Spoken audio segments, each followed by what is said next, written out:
Good evening. Cast, come on. Curtains up.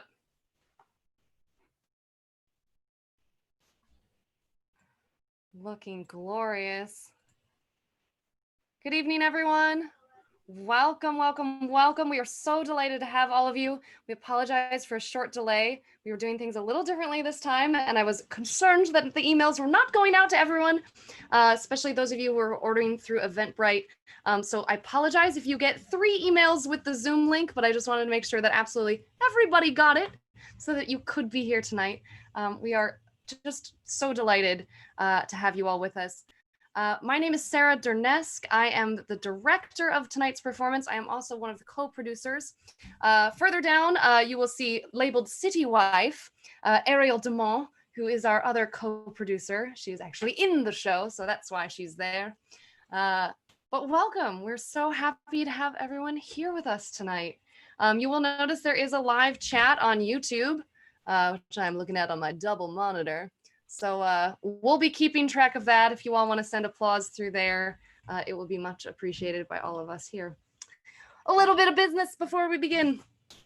Who we are. Ariel, you want to talk about that? Absolutely. So our company name is Pick Your Poison Production.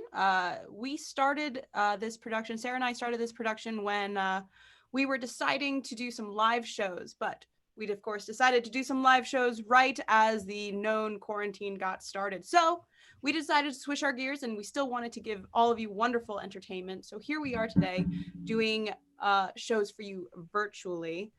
They are participating shows, so you can participate at home as we are doing a drinking show of the show Tamer Tamed.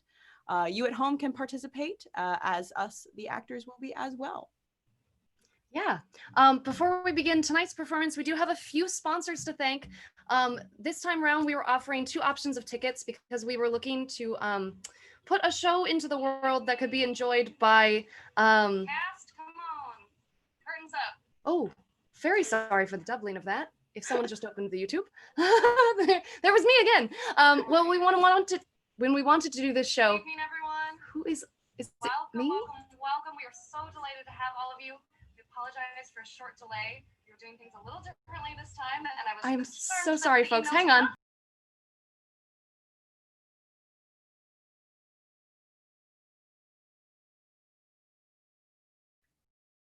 Someone's doing some absolute magic.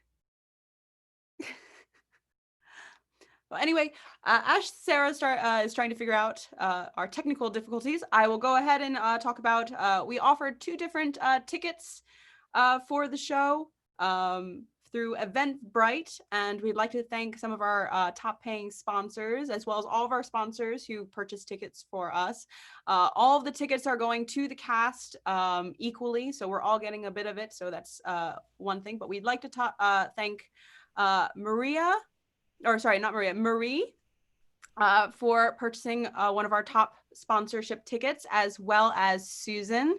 Thank you both so much. You are giving us so much to help ourselves, the cast, and be able to put on this production, and hopefully be able to put on future productions, which is our hope, to constantly be doing more live streamings for everyone at home still. Sorry, just a quick correction now that I've fixed my technical issue.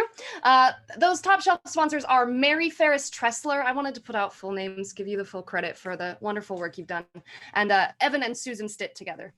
So we appreciate all 3 of you top shelf sponsors. You're absolutely amazing, and we cannot say thank you enough. But next people that we have to thank are in fact the performers. So we're gonna go around, we're gonna introduce them in order that they are on my screen. So I'll call that out for you folks. And when we get to you, please list what you are drinking tonight. So we've got first up, Livia. Hi, I'm drinking vodka cranberries tonight. And this is Danielle Kogan over here as Livia. Then next up on our screen, we got Tamiah Bantum, who's playing the wonderful and lovely Maria. Hello, I am drinking a very luscious red wine. Cheers. Huzzah. Then we've got Nancy Ma as Bianca. Hi, this is a bland white wine. Well, that's fine. So long as it does the job, that's all that matters. Next up, we have got Oh, what order is people in? We've got Mitch, whose last name I'm spacing on. Mitch Gamble-Ernst. So sorry, my friend. What are you drinking tonight as Moroso? I am drinking a strawberry Moscato. Ooh. Oh, lovely. Next to him, we do have our PETRUCHIO, Dylan Collins. Hey, I've got a nice IPA here, filled to the brim. Beside him is James Freer, Sophocles. Hello, I have the biggest old-fashioned you'll ever see. Wonderful. Then down on the third row, we've got Jake Daly as TRANIO. I'm drinking an old English drink called sack, which is red wine mixed with brandy. This will be fun. It sure will be. Beside him as PETRONIUS, father to Maria and Livia, we got Trevor Martin. Hello, hello. I am drinking Basil Oh, Hayden's. Trevor is muted. Am I still? There we go. Hello. I am drinking Basil Hayden's. Some Delicious, whiskey. delightful. Then we've got the ever faithful Jacques, Christopher Lyons. Hello, I am drinking a Pinot Noir from Barefoot because it was inexpensive. Quality. Then next we've got Merritt Tressler playing Pedro, the doctor, and a number of other ensemble. I have a big mug of chocolate milk. Huzzah! Yeah, your indulgence or punishment can be whatever you want. You don't have to drink alcohol. It is just an option. Then we've, of course, got Ariel Dumont playing City Wife. I am drinking a gin and tonic. And then when I am not I'm not saying anything, I also have these wonderful peanut butter pretzels that I will be indulging in as well. Snacking is an indulgence. It's an option. Excellent. Beside her, we have Leah Griff as a country wife. Hello, I'm drinking a white wine. Marvelous. Both Leah and Ariel will be playing an assortment of other parts. You'll find them that they are functioning as our muses for the evening, our narrators. So they will sometimes be dropping into the action as well. And then I guess I am last. And if you couldn't tell, I'm nervous, so I don't know that I need to keep drinking, but I will be. It's rosé. So yay. And if you are curious of how we are doing this tonight, so when for people who are in the scene, their screens will be lit up. When they are dark, they are not in the scene, but you'll still be able to see them, but they will not be characterly in the scene. And Sarah tonight will be playing our swing. She's also our wonderful director and captain of our ship. Tonight we will also be having 2 intermissions. So not to be confused if we happen to go dark or in the middle of the show. We will have 2 intermissions where there will be entertainment during the intermissions, as well as synopsis being played before we come back to our next act. Yes, we have some good mid-show entertainment. Hopefully you all enjoy. Ariel has put together a couple of cocktail mixing lessons, and then we do have summaries because the show tonight, Tamer Tamed, is a wonderful piece. It is a sequel that was written by another playwright to Shakespeare's Taming of the Shrew. We've been putting out a little bit of history as we've been advertising the show, but don't worry, if you have not seen the original, you're going to be just fine. This one is fun, it's fabulous, it stands on its own, and boy, has this cast given it life. So, let's get into it. We'll explain a few rules for our game for the evening. I'll give you a brief synopsis and then we'll get right rolling into this. So for the rules, tonight's production is, as you know, a rather non-traditional iteration of Robert Fletcher's The Tamer Tamed. It is a drinking game for you, the audience, and we, the actors, the cast, the ensemble alike. Now, there are many ways which you can participate in the game. We have each chosen a favorite beverage or 2 in which we will be indulging on the Q word. You may likewise choose an indulgence of some kind, or you might choose us in the indulgence of a temperance beverage, a nice mixed cocktail or a refreshing wine. Or if you would rather, perhaps sip on some coffee or Red Bull for every Q. Anyone have any Red Bull out there? If you're feeling peckish like Ariel, perhaps you can snack your way through the show instead. Eat mini muffins if you're feeling nostalgic for Ernest, or an M&M for any iteration of the word. You may also choose a punishment rather than an indulgence if you're feeling so inclined. Perhaps you're trying to stave off that quarantine 15. You may try a favorite workout for every cue. Do a push-up, sit-up, jumping jack, or squat if you are feeling up to the challenge. Whatever activity you choose, be it an indulgence or a punishment, please know that we recommend moderation at every turn. The game element should only add to the enjoyment of this experience. So, should you reach your limits in safe participation, we hope you will feel free to tap out, sit back, and enjoy the rest of the show. To make things easy for those of you participating, we have only one rule. Take a drink whenever you hear the word or name, in this case it's just a word, woman or woman. I guess I have to take two. You did say it twice. I did say it twice. So that cue word, excuse me, please do remember though that the take a drink, and we'll have some drinking signs. It's just a placeholder for whatever indulgence or punishment you have selected. There you go. The cue word is said around 100 times over the course of this performance. So again, moderation is key.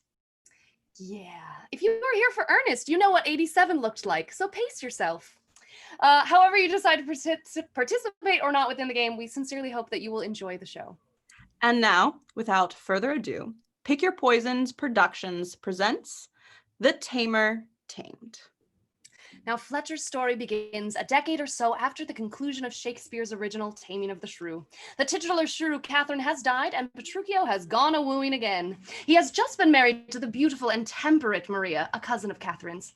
In the earlier tale, Kate's younger sister, Bianca, grew more bold and confident as Kate grew more tamed. Older now, Bianca is also a widow. She's unwilling to see another woman shrink under Petruchio's thumb, so the more fiercely independent Bianca inspires a rebellion in her cousin. The two women conspire together. Conspire together in the style of Lysistrata. Maria bars her husband from their wedding bed until he bows to her demands. To ensure her success, Maria and Bianca rouse all the ladies of city and country alike to join in their rebellion. Meanwhile, subplot, the winsome Livia, Maria's younger sister, seeks to avoid a loveless marriage to the older, though wealthy Moroso, as per her father Petronius' wishes. Her younger and handsomer lover, Rowland, pleads with her to run away. She begs him to be patient while she finds a way to convince her father. Alas, a moment of misunderstanding leads Rowland to reject Livia and swear off love altogether. Tranio, though, who was there to help secure Bianca's marriage to her husband in the earlier show, has now become a wealthy gentleman, and in the ensuing years he is also a friend to Petruchio and to young Rowland. Ever the witty wingman, and knowing that Livia loves Rowland still, he seeks to aid his desperate young friend in securing a happy ending. Tranio makes a bet with Rowland that he will love again and love Livia, and Rowland confidently agrees to the bet, and so the game is on. Here, with marriage bells ringing to laud the wedding of Maria and Petruchio, our story begins. Ladies to you, and whose defense and right Fletcher's brave muse prepared herself to fight. A battle without blood, 'twas well fought too. The victory's yours, though got with much ado.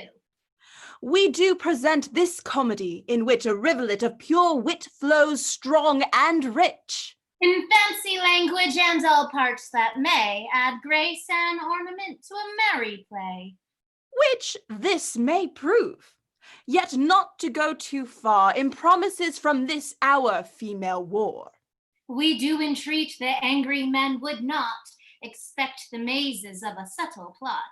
Set speeches, high expressions, and what's worse, in a true comedy, political discourse. The end we aim at is to make you sport, which you never gal nor court, the city or the court. Hear and observe his comic strain, and when y'are sick of melancholy, see it again. 'Tis no dear physic, since we'll twit the cost, or his intentions with our pains are lost.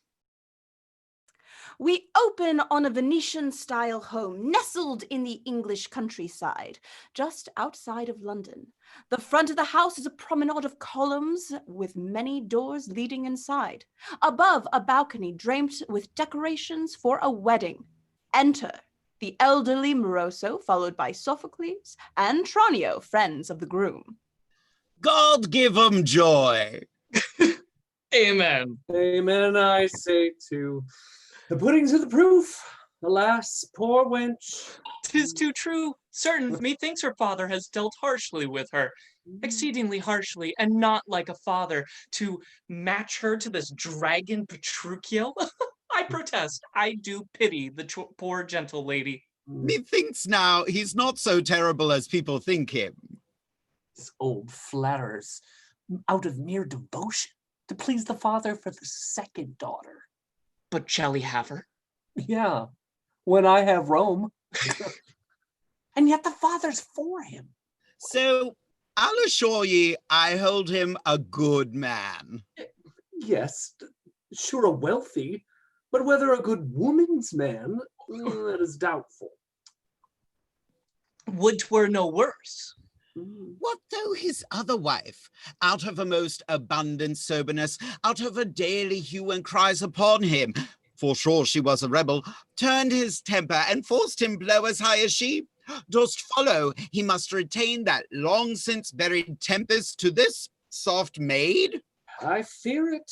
So do I too. And so far that if God had made me a woman, and his wife that must be, what would you do, sir?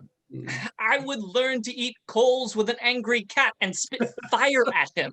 I would, to prevent him, do all the ramping, roaring tricks a wench being drunk and tumbling ripe would tremble at.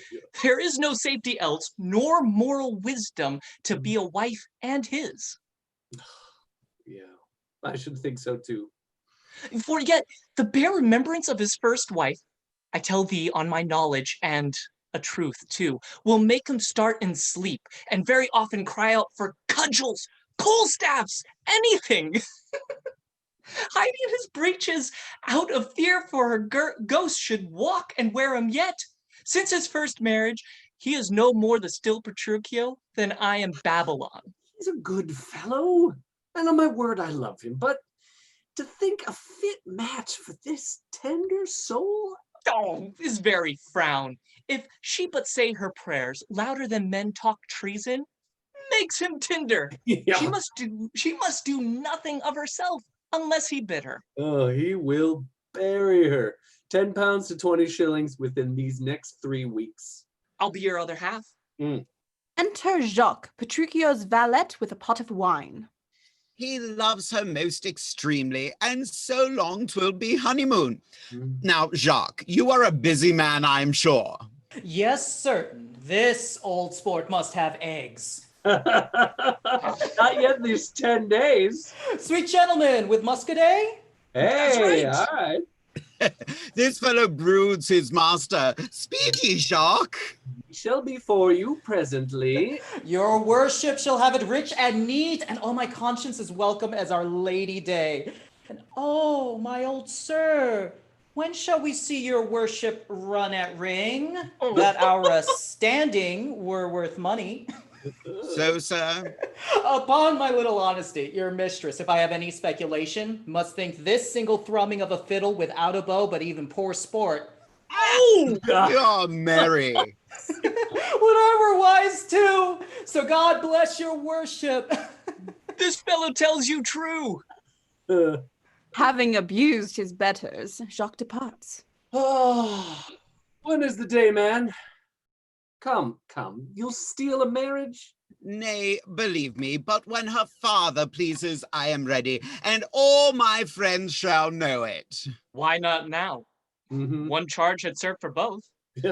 There's reason in it. Called Rowland. What? Will you walk? They'll think we are lost. Come, gentlemen. You have whipped him now. So will he never the wench, I hope. Oh, I wish it. The gentlemen wake their way to the wedding feast. In a quiet corner of the garden, two young lovers, Roland and Livia, steal a moment together away from the other wedding guests. Now, Livia, if you'll go away tonight, if your affections be not made of words. I love you. And you know how dearly, Roland, is there none near us? My affections ever have been your servants, with what superstition I have ever sainted you. Why then, take this way. 'Twill be a childish and less prosperous cause, and his that knows not care. Why should we do our honest and our hearty love such wrong to overrun our fortunes. Then you flatter. Alas, I cannot. What hopes left else but flying to enjoy ye? None so far. For let it be admitted, we have time, and all things now in other expectation.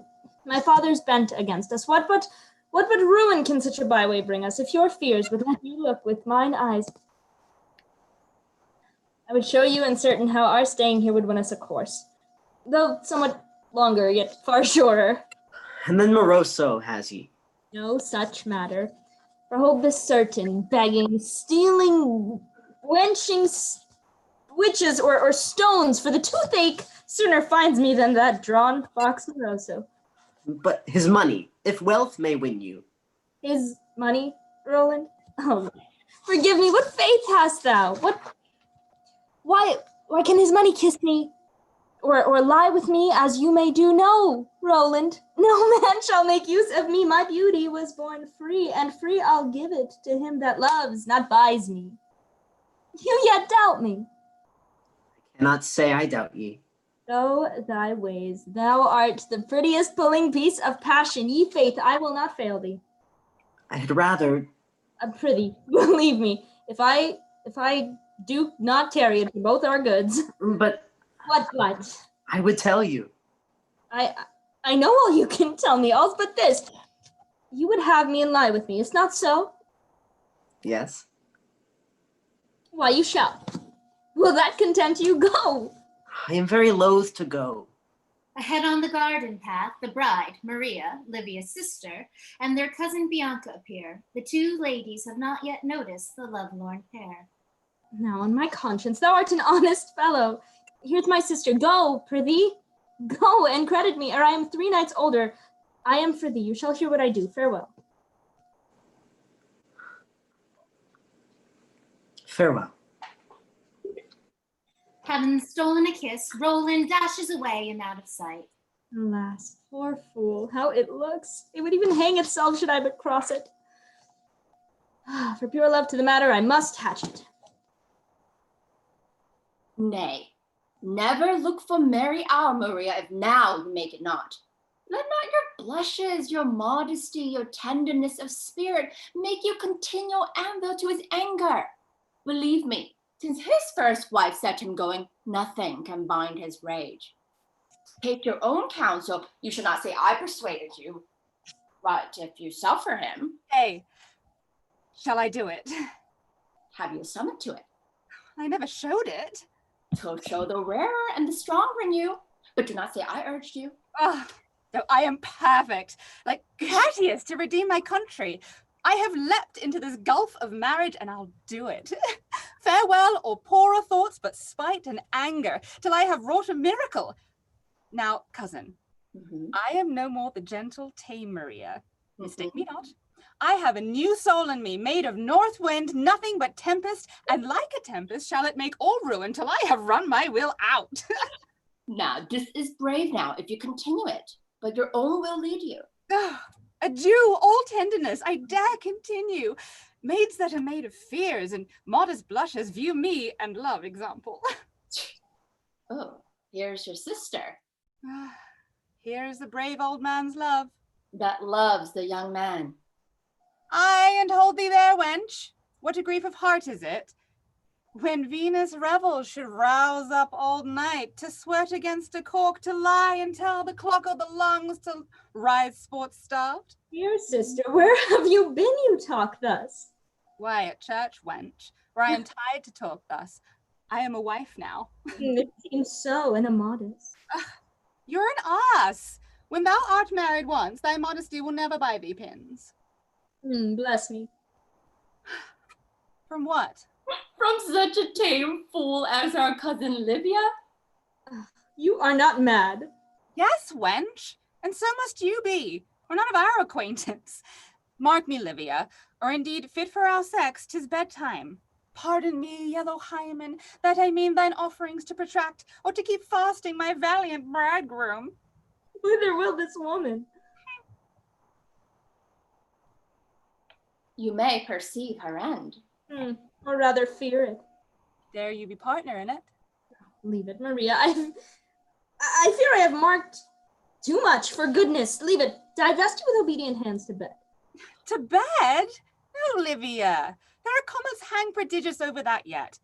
There's a fellow, must yet before I know that heat. Ne'er start, wench, be made a man, for yet he is a monster. Here must his head be, Livia. Never hope it. 'Tis as easy with a sieve to scoop the ocean as to tame Petruchio. Stay. Lucina, hear me. Never unlock the treasure of my womb for humane fruit to make it capable, nor never with thy secret hand make brief a mother's labor to me. If I do give way unto my married husband's will, or be a wife in anything but hopes, till I have made him easy as a child and tame as fear, he shall not win a smile or a pleased look from this austerity, though it would pull another jointure from him, and make him every day another man. And when I kiss him, till I have my will, may I be barren of delights, and know only what pleasures are in dreams and guesses. A strange exordium. All the several wrongs done by imperious husbands to their wives these 1,000 years and upwards strengthen thee. Thou hast a brave cause. And I'll do it bravely, or may I knit my life out ever after. In what part of the world got she this spirit? Yet pray, Maria, look before you. Truly, besides the obedience of a wife, which you will find a heavy imputation, which yet I cannot think your own. It shows so distant from your sweetness. 'Tis I swear. Weigh but the person and the hopes you have to work this desperate cure. A weaker subject would shame thee, and I aim at disobedience. You talk too tamely. By the faith I have in mine own noble will, that childish woman that lives a prisoner to her husband's pleasure has lost her making and becomes a beast created for his use, not fellowship. First wife said as much.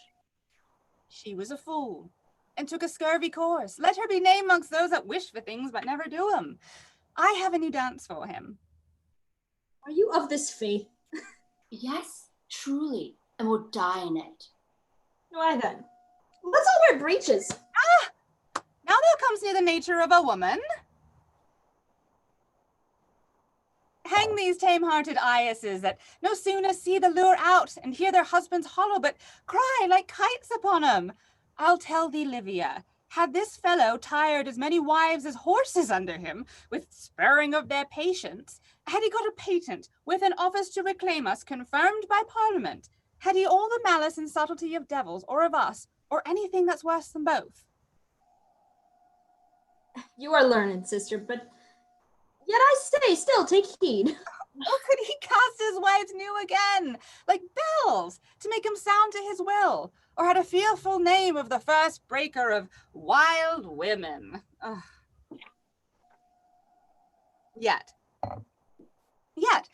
would I undertake this man, thus single, and, spite of all the freedom he has reached to, turn him and bend him as I list, and mold him into a babe again, that aged women,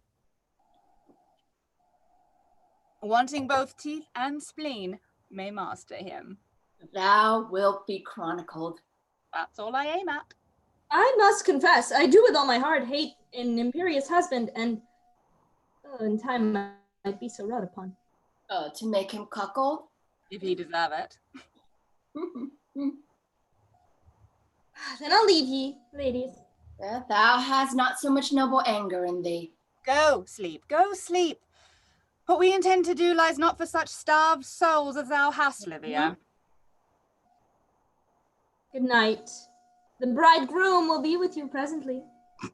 That's more than you know. You work upon him as ye have promised.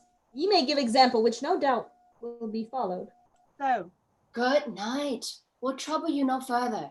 If you intend no good, pray do no harm. Oh, none, but pray for you. Livia departs to the wedding feast. Maria and Bianca make their way back to the house. Cheer, wench. Now, Bianca, those wits we have, let's wind them to the height. My rest is up, wench, and I'll pull for that will make me ever famous. They that lay foundations are half builders, all men say. As the ladies cross the threshold of the house, they are met by Jacques. My master, forsooth. Oh, how does thy master? Prithee commend me to him. How's this? My master stays, forsooth. Why, let him stay. Who hinders him, forsooth? The revels ended now to visit you? I am not sick. I mean to see his chamber, forsooth. Am I his groom? Oh. Where lay he last night, forsooth? In the low-matted parlor. There lies his way by the long gallery. I mean your chamber. You're very merry, mistress. 'Tis a good sign. I am sound-hearted, Jacques. But if you'll know where I lie, follow me, and what thou seest, deliver to thy master. Do gentle, Jacques. Inspiring together, Maria and Bianca ascend the stairs. Huh? Is the wind at that door? By Our Lady, we shall have foul weather then. I do not like the shuffling of these women. They are mad beasts when they knock their heads together. I have observed them all this day. Their whispers, one in another's ear, their signs and pinches, and breaking often into violent laughters. As if the end they purposed were their own. Call you this weddings? Sure, this is a knavery. A very trick. A dainty knavery. Marvelous, finely crafted. That's the comfort. What would these women do in ways of honor that are such masters this way? Well, my sir has been as good at finding out these toys and as any living, if he lose it now, at his own peril be it. I must follow. In pursuit of the lady, Jacques follows them upstairs. In the lower courtyard, Petruchio, the groom, and Petronius, father of the bride, sit casting bets with Moroso, Tranio, and Sophocles. You that are married, gentlemen, have at ye for a round wager now. Of this night's stage? Of this night's stage? Really, Petruchio? I think, yes. Oh, well, I'm your first man. Oh. A pair of gloves of 20 shillings. Done. Who takes me up next? I am for all bets. Well, lusty Lawrence were but my knight now. Old as I am, I would make you clap on spurs, but I would reach you and bring you to your trot too. I would gallants. Ah, well said, Goodwill. But where's the staff boy, huh? Old Father Time, your hourglass is empty. A good tough train would break thee all to pieces. Yeah. Thou hast not enough breath to say thy prayers. See how these boys despise us? Hey, will you to bed, son? This pride will have a fall. Upon your daughter. Oh, but I shall rise again if there be truth in eggs and buttered parsnips. Will you to bed, son, and leave talking? Tomorrow morning we shall have you look for all your great words, like St. George at Kingston running a foot back from the furious dragon, that with her angry tail belabors him for being lazy. His courage quenched, and so far quenched the... Is well, sir. What then? Fly. Here's no place for living men. Well, my masters, if I do sink under my business, as I find 'tis very possible, I am not the first that miscarried. So that's my comfort. What may be done without impeach or waste, I can and will do. Jacques rushes in, flustered. Oh, how now is my fair bride abed? No, truly, sir. What? Huh? Not a bed yet. Body of me, we'll up and rifle her head. Here's a coil with a maidenhead. 'Tis not entailed, is it? If it be, I'll try all the law of the land, but cut it off. Let's up, come. Okay. That you cannot neither. Why? Unless you'll drop through the chimney like a doll or force a breach of the windows, you may untile the house, 'tis possible. What does thou mean? A moral, sir. The ballad will express it. The wind and the rain has turned you back again, and you cannot be lodged here. The truth is, all the doors are barricaded. Not a cattle, but holds a murderant. She's victualled for this month. Art not thou drunk? He's drunk. He's drunk. Yeah. Come, let's up. Yes, I am drunk. Ye may go up, ye may, gentlemen, but take heed to your heads. I say no more. Try that. Sophocles, confidently curious, strides up to the house and out of sight. How dost thou say? The door fast locked, fellow. Yes, truly, sir. 'Tis locked and guarded too, and two as desperate tongues planted behind it as ere yet battered. How's this? They are? Is there another with her? Yes, Mary is there and an engineer. Who's that, for heaven's sake? Colonel BIANCA. She commands the works. Spignola's but a ditcher to her, there's a half moon. I am but a poor man, but if you'll give me leave, I'll venture a year's wages, draw all your force before it, and mount your ablest piece of battery. You shall not enter it these 3 nights yet. I should laugh at that, Gok. Sophocles, dampened in more than just spirits, returns. Oh, to be back again. She's fortified forever. Am I drunk now, sir? He who dares most, go up now and be cooled. I have scraped a pretty scouring. Locked out of doors and on my wedding night? Nay, and I suffer this, I may go graze. Come, gentlemen, I'll batter. Are these virtues? Do and be beaten with shame as I was. I went up, came to the door, knocked, no answer. Knocked louder, yet heard nothing. Would have broken in the door by force, when suddenly a chamber pot flew from the window with such violence that had I not ducked quickly like a friar. Who knows?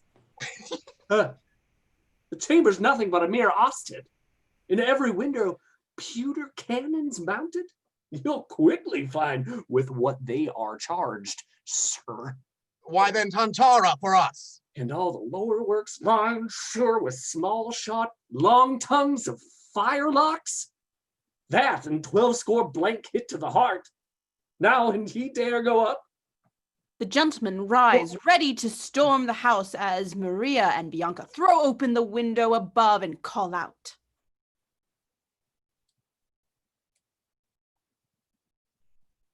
The window opens. Peter Parley first. I am so much amazed my very hair stands. Why, how now, daughter? What entrenched? A little guarded for my safety, sir. For your safety, sweetheart. Why, who offends you? I come not to use violence. I think you cannot, sir. I am better fortified. Yeah. I know your end. You would fain reprieve your maidenhead a night or two. Yes. Or 10 or 20 or say 100. Or indeed, I choose lie with you. Well, that's a shrewd saying. From this present hour, I will never believe a silent woman. They break out. They are bonfires. Do you choose lie with him? Why, who are you, madam? That trim gentleman's wife, sir. Cry you mercy. Do you command too? Yes, Mary, does she? And in chief? I do command. And you shall go without. I mean your wife for this night. And for the next 2 wench, and so as it follows. Thou wilt not, wilt you? Yes, indeed, dear father. Until he seal to what I shall sit down for anything I know forever. Indeed, these are Bug's words. You hear, sir? She can talk. God be thanked. I would I heard it not, sir. I find that all the pities bestowed upon this woman makes but an anagram of an ill wife. For she was never virtuous. You'll let me in, I hope, for all this jesting. Hope still, sir. You will come down, I am sure. I am sure I will not. I'll fetch you then. The power of the whole county cannot, sir, unless we please to yield, which yet I think we shall not. Charge when you please, you shall hear quickly from us. Bless me from a chicken of thy hatching. Is this wiving? Prithee, Maria, tell me what the reason is, and do it freely. You deal thus strangely with me. You are not forced to marry. Your consent went equally with mine, if not before it. I hope you do not doubt I want that medal a man should have to keep a woman waking. I would be sorry to be such a saint yet. My person, as it is not excellent, so it is not old, nor lame, nor weak with physic, but well enough to please an honest woman that keeps her house and loves her husband. Is so?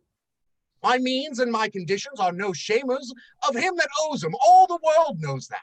And my friends no reliers on my fortunes. All this I believe, and none of all these parcels I dare accept against. Nay, more. So far I am from making these the ends I aim at, the idle outward things, these women's fears. That were I yet unmarried, free to choose through all the tribes of man, I'll take Petruchio in shirt with 110 groats to pay the priest before the best man living, or the ablest that e'er leapt out of Lancashire, and they are the right ones. Why do you play the fool then, instead prating out the window like a broken miller? If you will have me credit you, Maria, come down and let your love confirm it. Stay there, sir. That bargain's yet to make. Play sure, wench, the pack's in thine own hand. Let me die lousy if these two wenches be not brewing knavery to stock a kingdom. Why, this is a riddle. I love you, and I love you not. It is so. Until your own experience do untie it, this distance I must keep. If you talk more, I am angry. Very angry. Oh, I am glad on it. And I will talk. Prithee, peace. Let me not think thou art mad. I tell thee, woman, if thou goes forward, I am still Petruchio. And I am worse. A woman that can fear neither Petruchio Furious, nor his fame, nor anything that tends to our allegiance. There's a short method for you. Now you know. You can carry it so, 'tis very well. No, you shall carry it, sir. Peace, gentle low bell. Oh.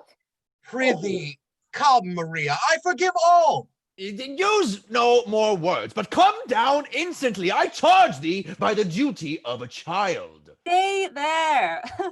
That duty that you charge me by, if you consider truly what you say, is now another man's. You gave it away in the church, if you remember, to my husband. So all you can exact now is no more but a due reverence to your person, which thus I pay. Your blessing, and I am gone to bed for this night. This is monstrous. That blessing that St. Dunstan gave the devil, if I were near thee, I would give thee, to pull thee down by the nose. Oh. Saints should not rave, sir. A little rhubarb now were excellent. Then by that duty you owe me, Maria. Open the door and be obedient. I am quiet yet. I do confess that duty. Make your best on it. Why, give me leave, I will. Sir, there's no learning an oath stiff jade to trot. You know the morrow. Yet, as I take it, sir, I owe no more than you owe back again. You will not bargain. All I owe presently. Let me up, I'll pay. You're too hot, and prove jades at length. You do confess a duty or respect to me from you again. That's very near, or full the same with mine. Yes. Then by that duty or respect, or what you please to have it, go to bed and leave me, and trouble me no longer with your fooling, for no, I am not for you. Well, what remedy? A fine, smart cudgel. Oh, that I were near thee. If you had teeth now, what a case were we in? Are the most authentic rebels next Tyrone I ever read of. A week hence, or a fortnight, as you bear you, and as I find my will observed, I may, with intercession of some friends, be brought maybe to kiss you, and so quarterly to pay a little rent by composition. You understand me? Now, if thou wouldst come down and tender me all the delights due to a marriage bed, study such kisses as would melt a man, and turn thyself into 1,000 figures to add new flames onto me, I would stand thus heavy, thus regardless, thus despising thee and thy best allurings, all the beauty that's laid upon your bodies, mark me well, for without doubt your minds are miserable, so you appear like flayed cats, not so handsome. And we appear like her that sent us hither, that only excellent and beauteous nature, truly ourselves for men to wonder at, but too divine to handle. We are gold, and our own nature's pure. But when we suffer the husband stamp upon us, then a lays and base ones of you men are mingled with us and make us blush like copper. Then and never till then are women to be spoken of. For till that time you have no souls, I take it. Good night. Come, gentlemen, I'll fast for this night, but by this hand, oh, I shall come up yet. No. Oh, there I will. You watch. I'll watch you like a withered jury. Thou shalt have neither meat, nor fire, nor candle, nor anything that's easy. Do you rebel so soon? Yet take mercy. Put up your pipes to bed, sir. I'll assure you, a month's siege will not shake us. Well said, Colonel. Bed. To bed, Petruchio. Good night, gentlemen. You'll make my father sick with sitting up. Here you shall find us any time these 10 days, unless we may march off with our contentment. Huh, I'll hang first. And I'll quarter if I do not.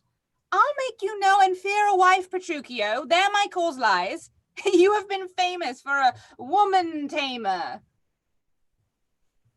and bear the feared name of a brave wife breaker. A woman now shall take those honors off and tame you. Nay, never look so big she shall, believe me. And I am she. What think ye? Good night to all.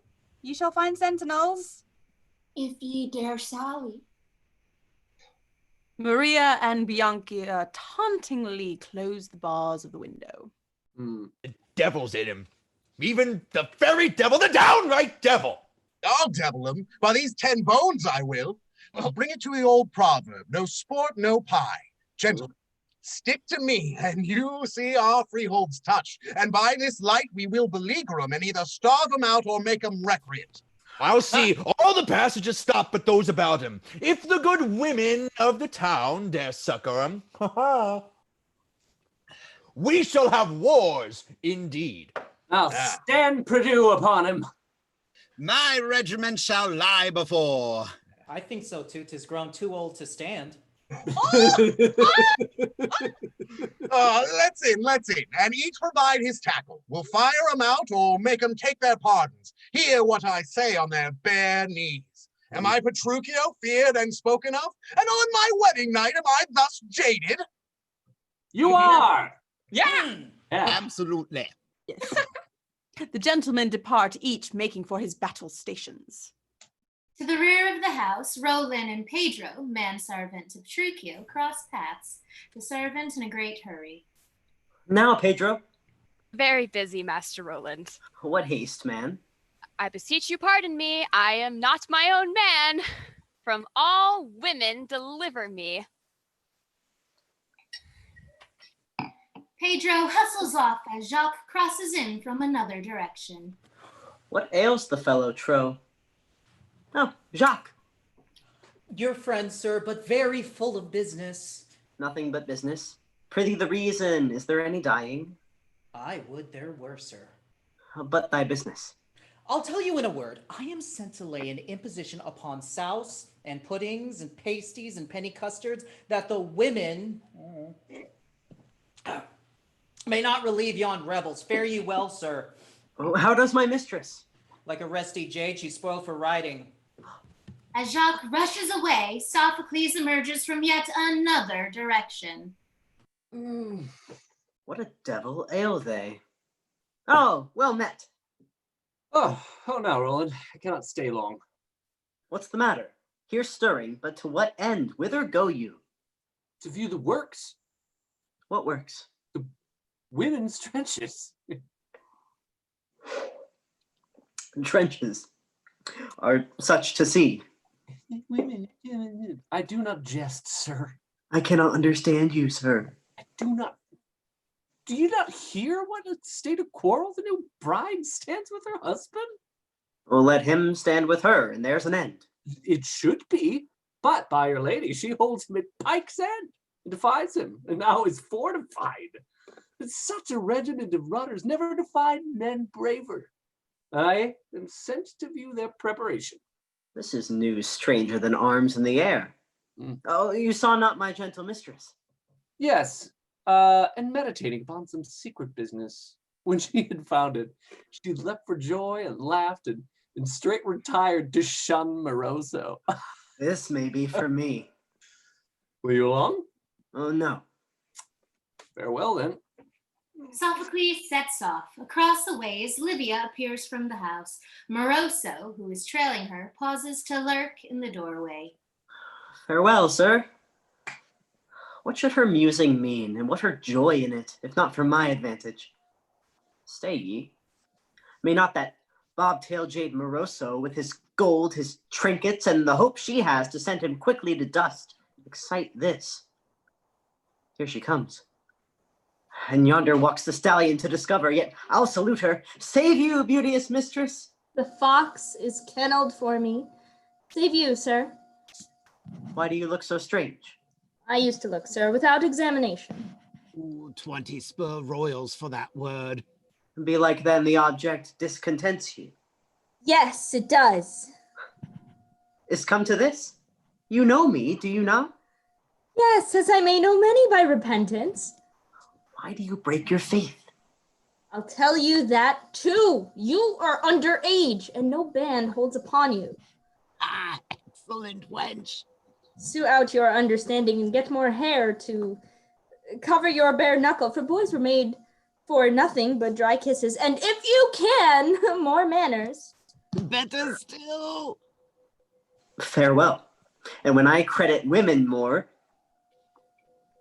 may I to Smithfield, and there buy a jade, and know her to be so, that breaks my neck. Because I have known you. I'll be thus kind to you. Farewell, and be a man, and I'll provide you, because I see you're desperate. Some staid chambermaid that may relieve your youth with wholesome doctrine. She's mine from all the world, wench. As Livia pushes past Moroso to re-enter the home, she boxes his ear. Chicken. Ah, how's this? I do not love these favors. Save you. Rowland likewise passes through the door and tweaks Moroso's nose. The devil take thee. Oh!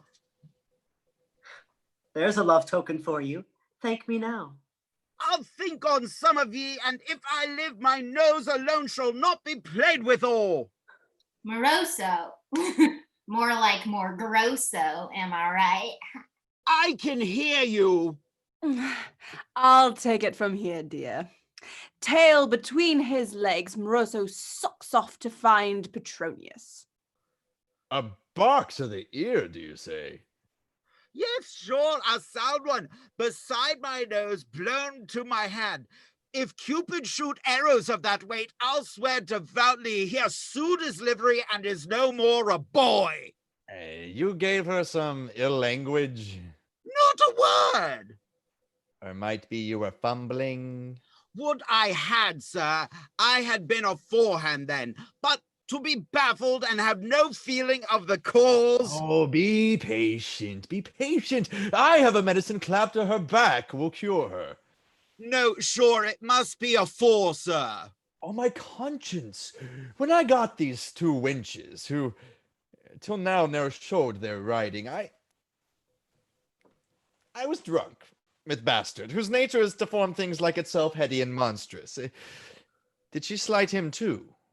Carefully hidden from view, Livia sneaks in to eavesdrop on the two men. That's all my comfort. A mere hobby horse she made the child Rowland, so that she would not know him, not give him a free look, not reckon him among her thoughts, which I held more than wonder, having seen her within 3 days kiss him, with such an appetite as though she would eat him. Yeah, there is some trick in this. How did he take it? Ready to cry, he ran away. I fear her.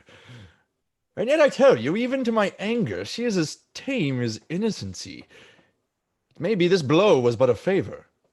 I'll be sworn 'twas well tied on then. Go to, pray, forget it. I have bespoke a priest, and within 2 hours I'll have ye married. Will that please you? Yes, I reckon for the best still. This night then I shall enjoy her. You shall hansel her. Old as I am, I'll give her one blow, for it shall make her groan this 12 months. Where's your jointure? I have a jointure for her. Jesus. Have your council perused it yet? No counsel but the night, and your sweet daughter shall e'er peruse that jointure. Very well, sir. I'll no more demurrers on it, nor no rejoinders, the others ready sealed. Come then, let's comfort my son Petruchio. He's like little children that lose their baubles crying ripe. Pray, tell me, is this stern woman still upon the flaunt of bold defiance? Still she shall be. Till she be starved out, you shall see such justice that women shall be glad after this tempest to tie their husbands' shoes and walk their horses. That were a merry world. Do you hear the rumor? They say the women, oh God, are in insurrection and mean to make a country public. Oh, they'll sooner draw upon walls as we do. Let them. We'll ship them out in cockstools. There they'll sail as brave Columbus did till they discover the happy islands of obedience. We stay too long. Come. Now St. George be with us. The gentleman departs while Livia makes her way to the inner courtyard, pausing below the window. Now, if I can but get in handsomely, father, I shall deceive you, and this night, for all your private plotting, I'll know wedlock. I have shifted sail, and find my sister's safety a sure retirement. Pray to heaven that Rowland do not believe too far what I said to him, for yon old fox case forced me, that's my fear. Stay, let me see. This quarter fierce Petruchio keeps with his myrmidons. I must be sudden. If he sees on me, I can look for nothing but martial law. To this place have I escaped him. Above there. Pausing below the window, Maria and Bianca peer out. Alas, poor wench, who sent thee? What weak fool made thy tongue his orator? I know you come to parley. You are deceived. Urged by the goodness of your cause, I come to do as you do. You're too weak, too foolish to cheat us with your smoothness. Do not we know thou hast been kept up tame? Believe me. No, prithee, good Livia, utter thy eloquence somewhere else. Good cousin, put up your pipes. We are not for your palace. Alas, we know who sent you. On my word. Stay there. She must not think your word, or by your maidenhead, or such Sunday oaths sworn after evensong can inveigle us to lose our hand fast. Did their wisdoms think that sent you hither, we would be so foolish to entertain our gentle sister Sinon and give her credit, while the wooden jay Petruchio stole upon us? No, good sister, go home and tell the merry Greeks who sent you, Ilium shall burn, and I, as Aeneas, will on my back, spite of the myrmidons, carry this warlike lady, and through seas unknown and unbelieved, seek out a land. Like a race of noble Amazons will root ourselves, and to our endless glory live, and despise base men. I'll second ye.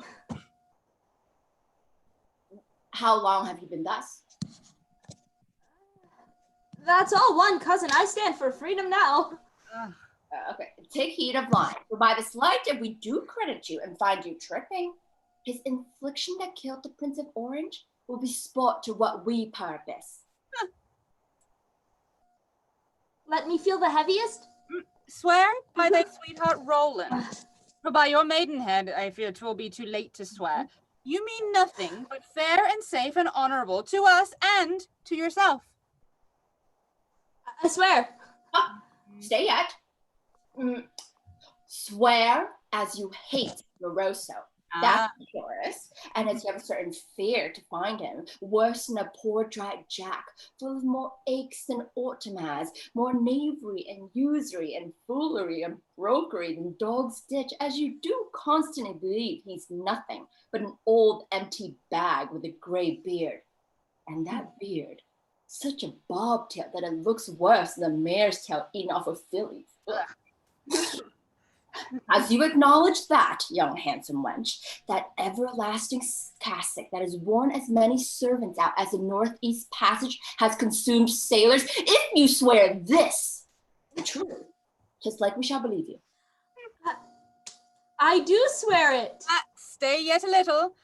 Came this wholesome motion, deal truly, sister, from your own opinion or some suggestion of the foe? Never fear me, for by that little faith I have in husbands, and by the great seal I bear your cause, I come full of that liberty you stand for, sister.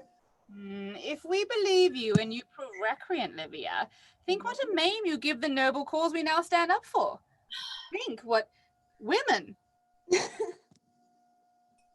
shall 100 years hence speak thee, when examples are looked for, and so great ones, whose relations spoke as we do and went, shall make new customs. If you be false, repent, go home and pray. And to the serious woman of the city, confess yourself.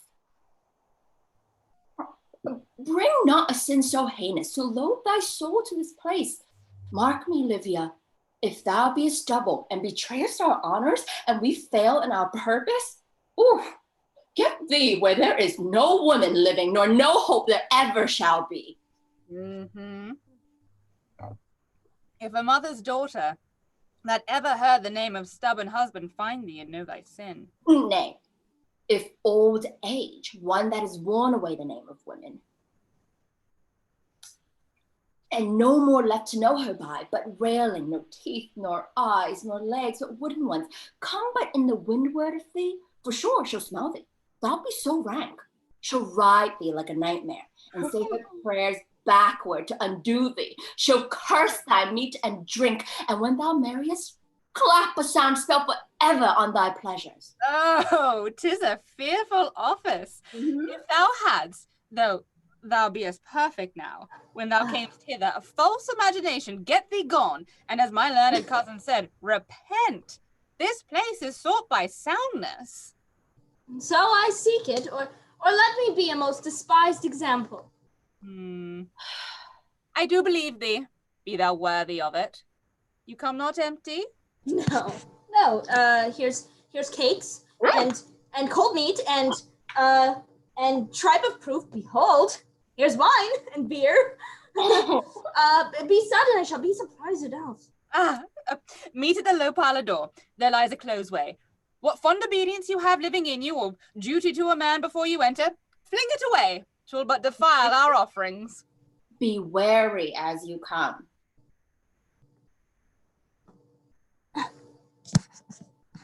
Right, I warrant ye. Livia hurries around the house and out of sight. Walking the halls, Rowland and Tranio pass by one another and pause together. Now, Rowland. How do you? How dost thou, man? Thou lookest ill. Yes. Pray, can you tell me, Tranio, who knew the devil first? A woman. So, were they not well acquainted? Well, maybe so, for they had certain dialogues together. He sold her fruit, I take it. Yes, and cheese that choked all mankind after. Canst thou tell me whether that woman ever had a faith after she had eaten? That's a school question. No, 'tis no question. For believe me, Tranio, that cold fruit after eating bread not in her but windy promises and colic vows that broke out both ways. Thou hast heard, I'm sure, of Asclepius, a far-famed surgeon, one that could set together quartered traitors and make them honest men. How dost thou, Rowland? Let him but take, if he dare do, a cure shall get him fame indeed, a faithless woman. There will be credit for him. That will speak him. A broken woman, Tranio. A base woman. Oh. And if he can cure such a rack of honor, let him come here and practice. Now, for honor's sake, why? What ails thou, Rowland? I am ridden, Tranio, and spur-galled to the life of patience. Heaven keep my wits together. By a thing our worst thoughts are too noble for.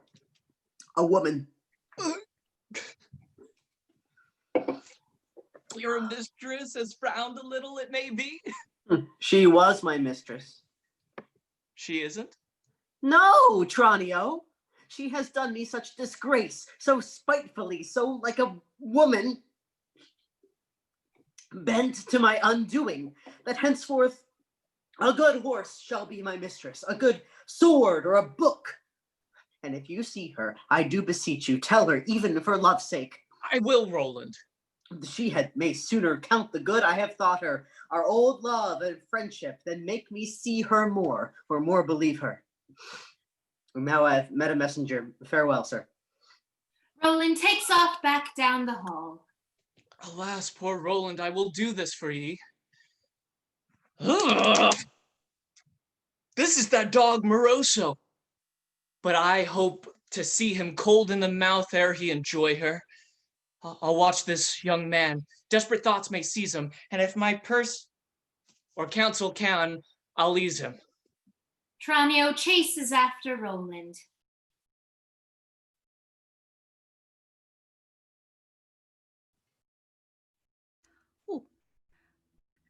Petruchio, Petronius, Moroso, and Sophocles gather together in the lower matted parlor. For look, you gentlemen, say that I grant her out of my free and liberal love a pardon, which you and all men else know she deserves not. Can all the world leave laughing? I think not. No, by this hand they cannot.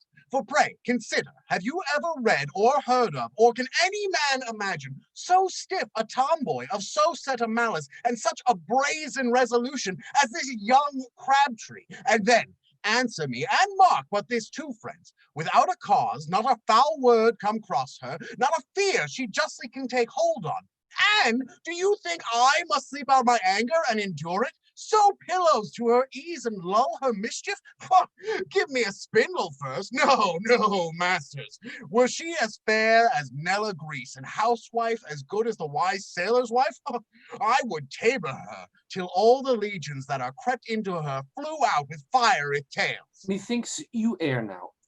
For to me it seems a little sufferance were a far surer cue. Yes, I can suffer where I see promises of peace and amendment. Give her a few conditions. I'll be hanged first.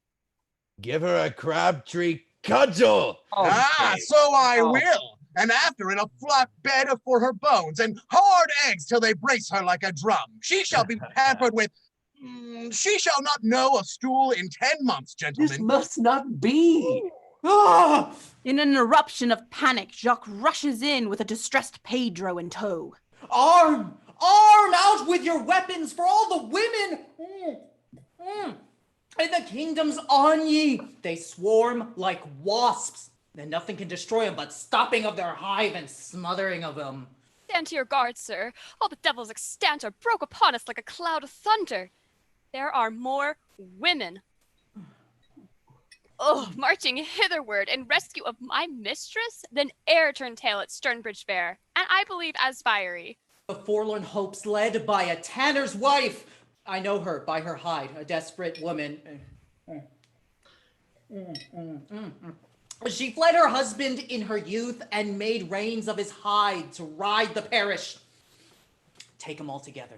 Like the old giants that were foes to heaven, they heave ye stool on stool and fling main pot lids like massive rocks, dart ladles, tossing irons and tongs like thunderbolts, till overlaid they fall beneath the weight, yet still aspiring at those imperious cod's heads that would tame them. There's ne'er one of these, the worst and weakest, choose where you will, but dare attempt the raising against the sovereign peace of Puritans, a Maypole and a Morris, maugre mainly their zeal and dungeon daggers, and yet more dares plant a stand of battering hail against them and drink them out of the parish.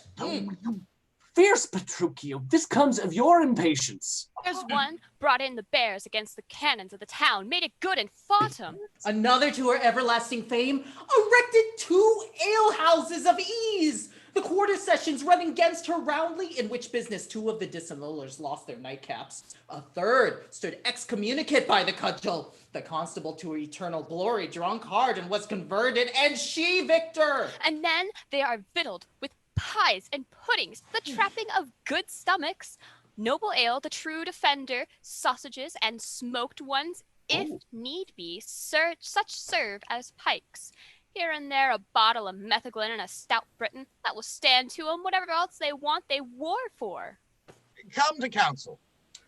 Right. Now, you must grant conditions, or the kingdom will have no other talk but this. Away then, and let's advise the best. Why do you tremble? Have I lived thus long to be knocked on the head with half a washing beetle? Pray be wise, sir. Come, something I'll do. But what it is, I know not. Okay, to council then, and let's avoid their follies. Guard all the doors, or we shall not have a cloak left. The servants made to guard the doors as the men confer. TRANIO catches up with ROWLAND to renew their conversation. Come, you will take my counsel. I shall hang first. I'll no more love, that's certain. 'Tis a bane. No, I thank heaven I have got my sleep again. No more me's and miseries. Tranio, come near my brain. I tell thee, there is nothing under the sun so desperate, so mad, so senseless, poor and base, so wretched, roguey, and scurvy. Whether wilt thou, Roland? As 'tis to be in love. And why, for heaven, for virtue's sake? And why, for virtue's sake? Hey. Dost thou not conceive me? No, by my troth. Pray then, and heartily, for fear thou fall into it. I'll tell thee why, too, for I have hope to save thee. When thou lovest, and first beginst to worship the gilt calf, imprimis, thou hast lost thy gentry, and like apprentice flung away thy freedom. Forthwith thou art a slave. That's a new doctrine. Next, thou art no more man. What then? A frippery. If thou canst love so near to keep thy making, yet thou wilt lose thy language. Why? Oh, Tranio, those things in love ne'er talk as we do. No.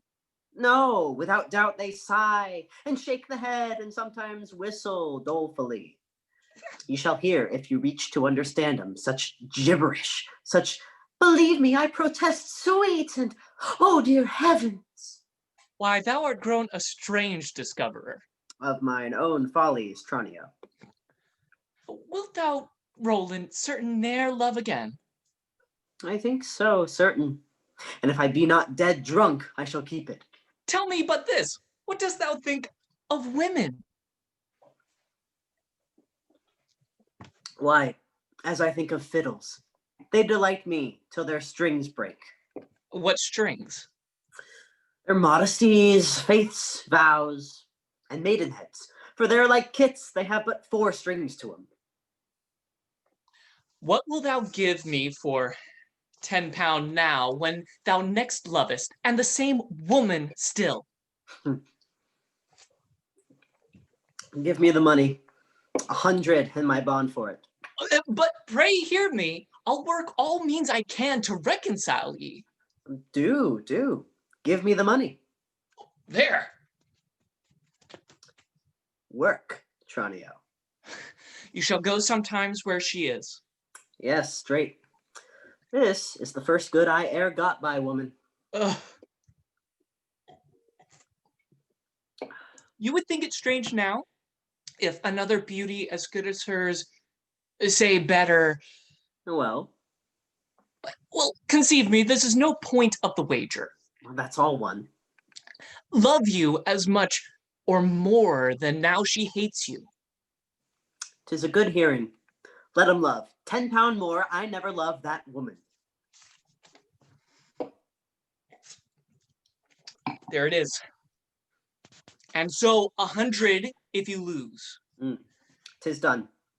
Have you another to put in? No, sir. Oh, I'm very sorry now. I will erect a new game and go hate for the bell. I am sure I am in excellent case to win. I must have leave to tell you, and tell you truth too, what she is, and how she suffers for you. £10 more, I never believe you. No, sir, I am stinted. Oh, well, take your best way then. Let's walk. I am glad your sullen fever's off. Shalt see me, Tranio, a monstrous merry man now. Let's to the revel, and as we go, tell me the general hurry of these mad wenches and their works. I will. Do thy worst. Something I'll do. Do, Tranio. They hurry off together. Tranio and Roland meet up with the other gentlemen who have continued their discussion, making their way to the front of the house. I'm indifferent. Though, I must confess, I'd rather see her carted. No more of that, sir. Shh. Oh. Sophocles. It'd be nice to... Yes, he's wise. What do you want? What? Oh, are you resolved to give fair conditions now? 'Twill be the safest way. I am distracted. Would I had run my head into a halter when I first wooed her. If I offer peace, she'll urge her own conditions. That's the devil. What say she do? What? Say I made an ass then. After the mighty manage of my first wife, which was indeed a fury to this filly, after my 12 strong labors to reclaim her, which would have made Don Hercules horn mad and hid him in his hide, suffer this Sicily? Ere she had worn my sheath, ere grappled with me, this pink, this painted force, this cockleboat, to hang her fights out and defy me, friends? A well-known man of war! If this be equal, and I may suffer, say, and I have done. I do not think you may. You'll make it worse, sir. Hear me, good Petruchio. But e'en now, you are contented to give all conditions, to try how far she would carry. 'Tis a folly, and you will find it so, to clap the curb on ere you be sure it proves a natural wildness, and not a forced. Give her conditions, for on my life, this trick be put onto her. I should believe so too. And not her own. You'll find it so. Then, if she flounders with you, clap spurs on, and in this you'll deal with temperance, and avoid the hurry of the world. And lose.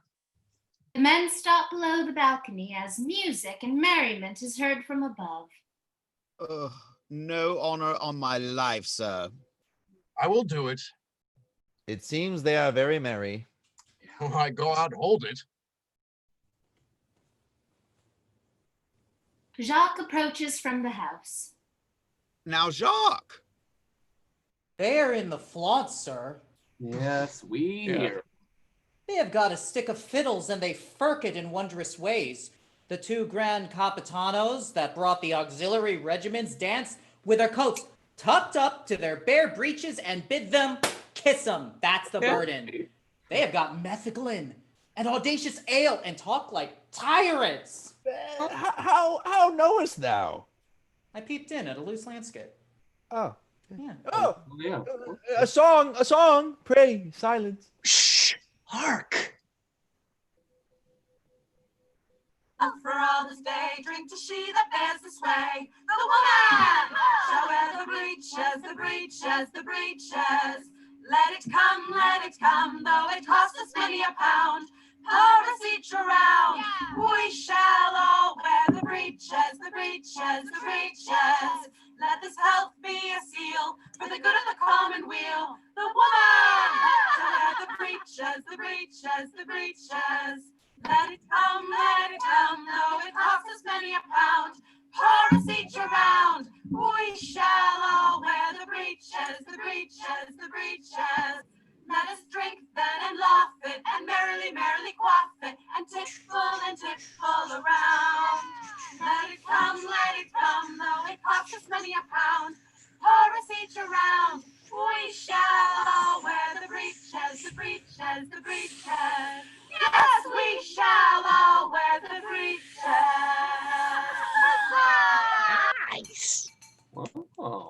finished with their singing, the many ladies gather.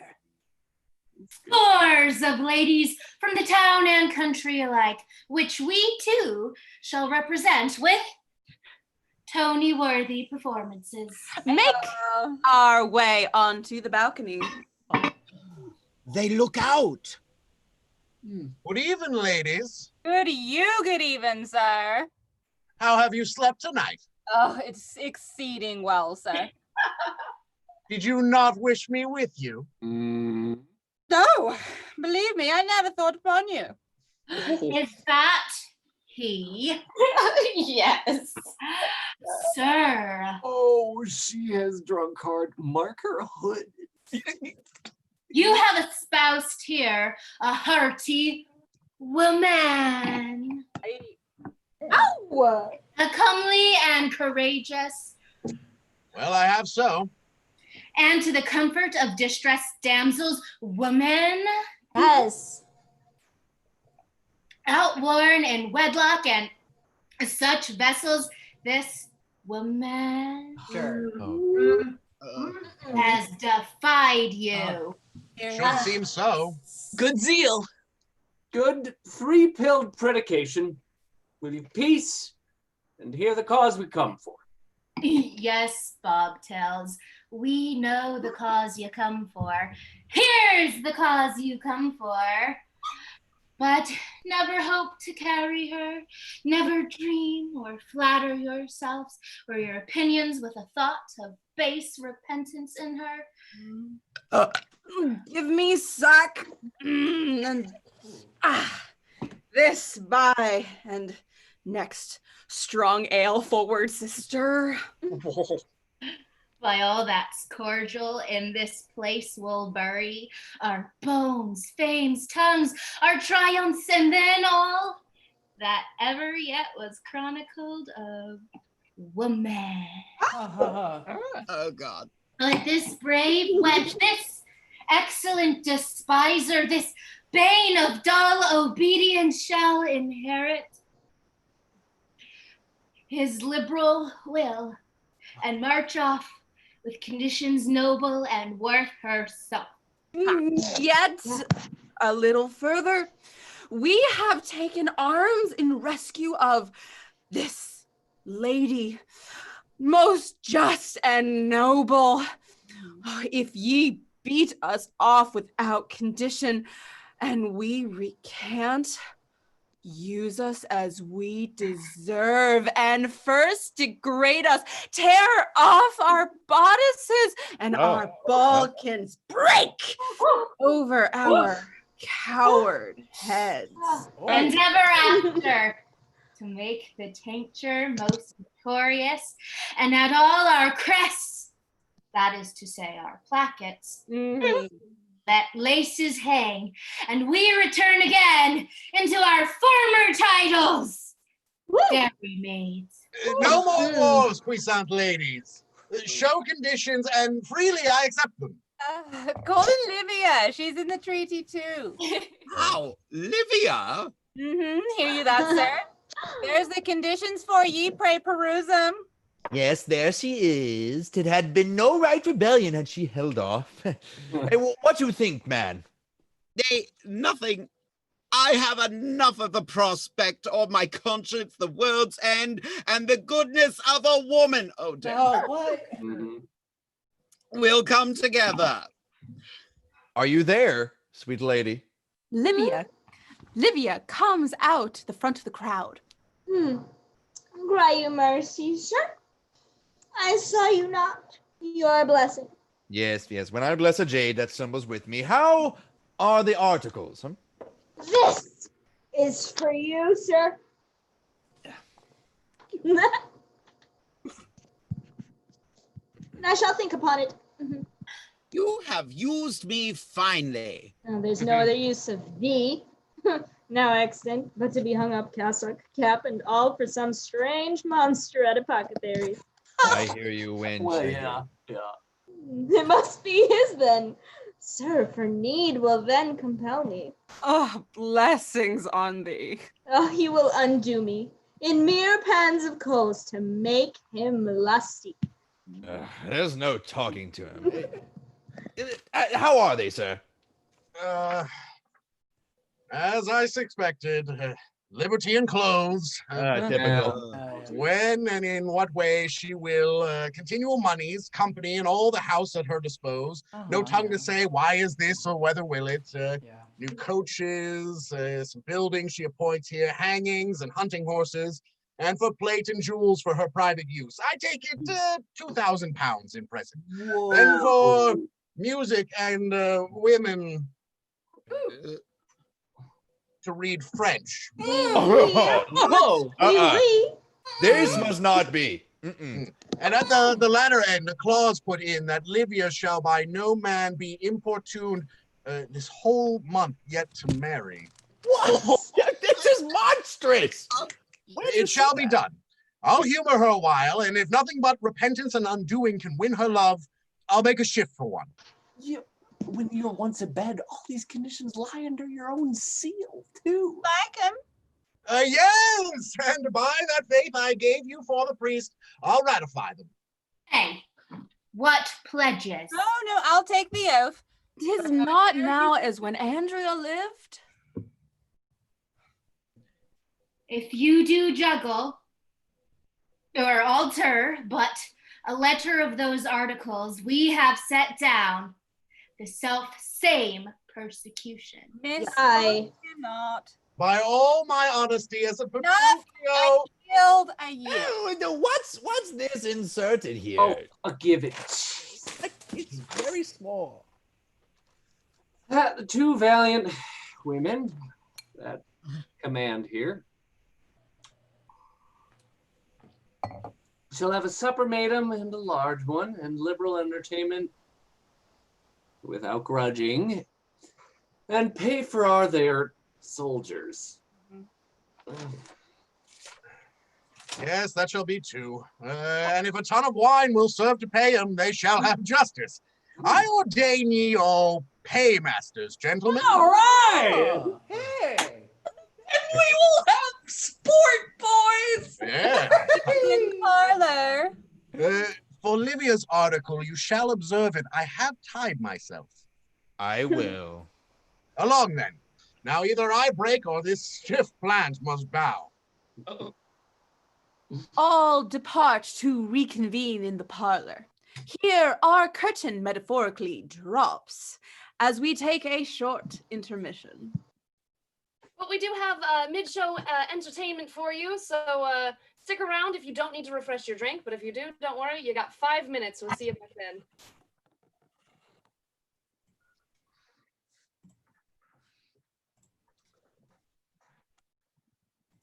Hello, my name is Ariel Dumont, and welcome to Pick Your Poison Productions Cocktail Hour.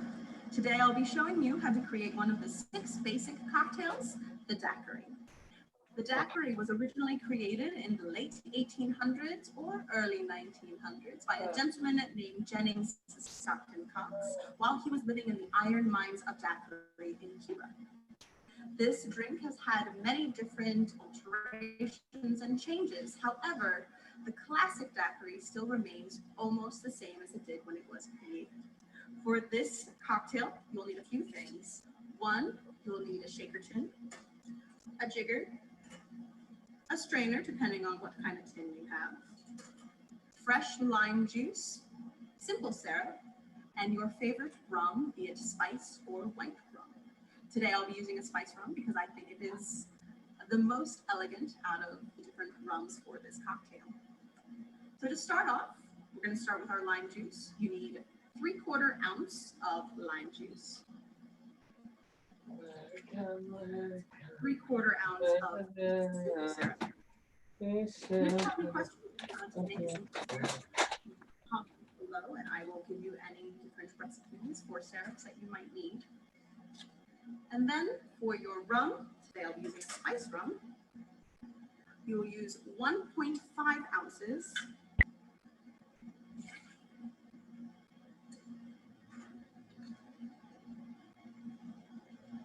and of course add your ice. You can add your ice before you start making the cocktail or after.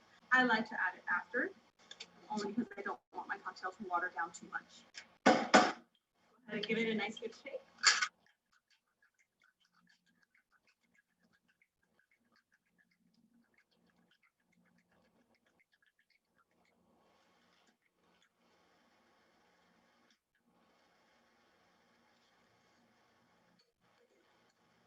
Go ahead and strain into your glass.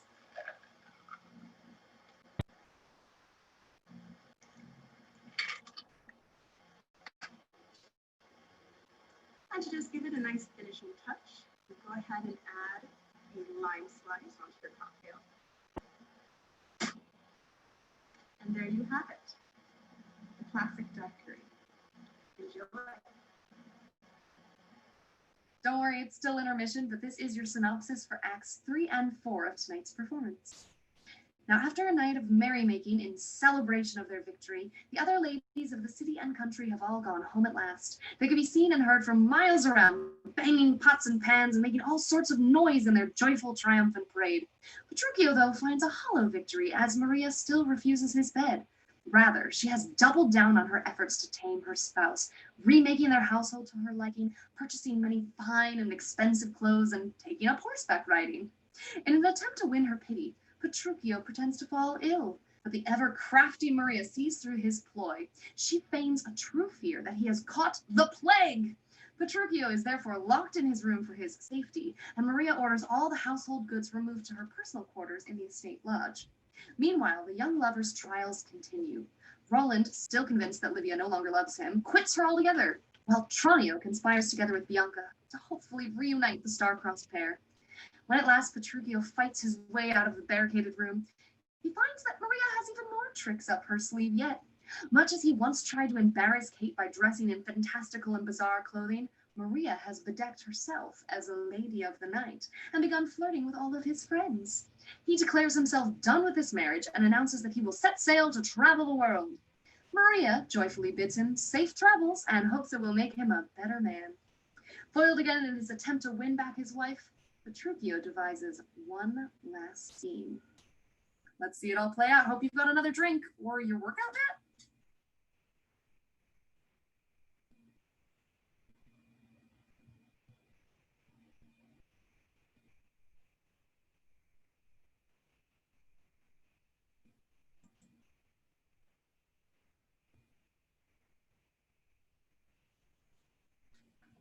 Hello, hello, hello. Hope you're geared up and ready to go for the next round. I think the cast is, which is great. But speaking of the cast, I do have to apologize. I was working on some tech issues while multitasking and trying to introduce the cast at the top of the show, and I missed one of our romantic leads, the wonderful Adam Plant playing Rowland. So Adam, if you want to turn on your light and introduce what you're drinking, I would love that. Hi, I'm drinking a nice dry cider. Excellent. Well, marvelous. So sorry for missing you. You're so important, I promise. But let's buckle in. There's more to go.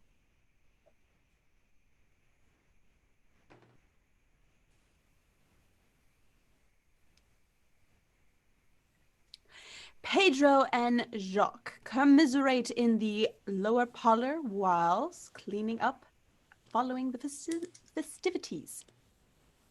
Hair stalks bestride them. Are they gone? Yes, they are gone, and all the pans in the town beating before him. What strange admonitions they gave my master, and how fearfully they threatened if he broke them. On my conscience, he has found his full match now. That I believe too. How did she entertain him? She looked on him. Ooh, but scurvily. With no great affection that I saw, and I heard some say he kissed her, but 'twas upon a treaty, and some copies say but her cheek. Jacques, what wouldst thou give for such a wife now? Full as many prayers as the most zealous Puritan conceives out of the meditation of fat veal, or birds of prey, crammed capons, against players, and to as good a tune too, but against her, that heaven would bless me from her. Mark it, Pedro, If this house be not turned within this fortnight with the foundation upward, I'll be carded. My comfort is yet that those Amorites that came to back her cause, those heathen wenches, had their hoods hallowed with sack. How devilishly drunk they were. And how they tumbled, Petro. Didst thou mark the country caballero? Yes, that drink was well put to her. Oh, what a somersault. When the chair fell, she fetched with her heels upward. How fain she would have drawn Sophocles to come aboard, and how she simpered it. I warrant her, she has been a worthy striker. In the heat of summer, there had been some hope on't. Ah, hang her. She offered him a hairy groat and belched out her stomach, being blown with ale. Such courtship, upon my life, has given him 20 stools since. Believe my calculation, these old women, when they are tippled and a little heated, are like new wheels. They'll roar you all to town or till they be greased. It's true. The city sink apace, Dame Toast and Butter, had the bob too. Ah, yes, but she was sullen drunk and given to filching. I see her offer at a spoon. Oh, my master. I do not like his look. I fear has fasted for all this preparation. Let's steal by him. Having made such gross insinuations about our character, these lying, slanderous manservants to a rogue Pedro and Jacques depart. Gross. Meanwhile, in the as of yet unchristened bedroom, a frustrated Petruchio complains to Sophocles. Not let you touch her all this night? Touch her? What? Where's your courage? Where was her obedience? Never poor man was shamed so. Never rascal that keeps a stud of horses was used so basely. Pray, tell me this one thing truly. Do you love her? Would I did not. Upon that condition, I pass thee half my land. It may be then. Her modesty required a little violence. Some women love to struggle. She had it, and so much that I sweat for it, so I did. But to no end. She swore my force might weary her, but win her I never could, nor should till she consented. And I might take her body prisoner, but for her mind or appetite. It's strange. This woman is the first I've ever read of that refused a warranted occasion and standing on such fair terms. I shall quit her. No, you should know more art. Yes, I swore to her, and by no little ones, if presently, without more disputation on the matter, she grew not nearer to me, and dispatched me. Oh, she bade me yet these 6 nights look for nothing, nor strive to purchase it, but a fair good night, and so good morrow, and a kiss or two, to close my stomach, for her vow had sealed it, and she would keep it constant. Stay. Was she this when you wooed her? Nothing, Sophocles, more keenly eager. I oft was afraid she had been light and easy. She would shower her kisses upon me. Then, I fear, then another spoke of the wheel. Now thou hast found me. There gnaws my devil, Sophocles. Ah, patience preserve me, that I make her not an example by some unworthy way, fleeing her, boiling, or making verjuice, drying her. I hear her. Oh, mark her then, and see the air of sprite and prodigality she had studied away to beggar both, and by this hand she shall be, if I live, a doxy. Fie, sir. In the adjoining room, Maria is heard with the servants and a tailor. I do not like that dressing, 'tis too poor. Let me have 6 gold laces, broad and massy, and betwixt every lace a rich embroidery. Line the gown through with plush perfumed, and purple all the sleeves down with pearl. What think you, Sophocles? In what point stands my state now? For those hangings, let them be carried where I gave appointment. They are too base for my use. And bespeak new pieces of the civil walls of France. Let them be lively, all silkwork. The board is gold. Merritt, this cuts it. That 14 yards of satin give my woman. I do not like the colour, 'tis too civil. There's too much silk in the lace too. Tell the Dutchman that brought the mares he must with all speed send me another suit of horses. And by all means, 10 cars of hawks for the river. I much care not what price they bear, so they be sound and flying. For the next winter, I am for the country and mean to take my pleasure. Where's the horseman? She means to ride a great horse. Side saddle? Yes, and she'll run a tilt within this 12-month. Tomorrow I'll begin to learn. But pray, sir, have a great care he be an easy doer. 'Twill spoil a scholar else. An easy, did you hear that? Oh, yes. I shall meet her morals ere it be long, I fear not. Noticing the men, Maria crosses to the room. Oh, good morrow. Good morrow, lady. How is't now? Oh, faith, sickly. This house stands in an ill air. Yet more changes. Subject to rots and roams. Out on it, 'tis nothing but a tilt fog. What think you of the lodge, then? I like the seat, but 'tis too little. Sophocles, let me have thy opinion. Thou hast judgment. Well, 'tis very well. What if I pluck it down and build a square upon it, with 2 courts still rising from the entrance? And in the midst, a college of young scolds. And to the southward, take in a garden of some 20 acres, and cast it of the Italian fashion, hanging. And you could cast yourself too. Pray, lady, will this not cost much money? Some 5,000, maybe 6. I'll have it back. And guilt, no doubt. Maria, this is a fearful course you take. Pray, think on it. You are a woman now. A wife, and his that must in honesty and justice look for some due obedience from you. Oh, that bare word shall cost you many a pound more, built upon it. Tell me of due obedience. What's a husband? What are we married for, to carry sumpters? Are we not one piece with you, and as worthy our own intentions as you yours? Pray, hear me. Take 2 small drops of water, equal weight. Tell me, which is heaviest, and which ought first to descend in duty?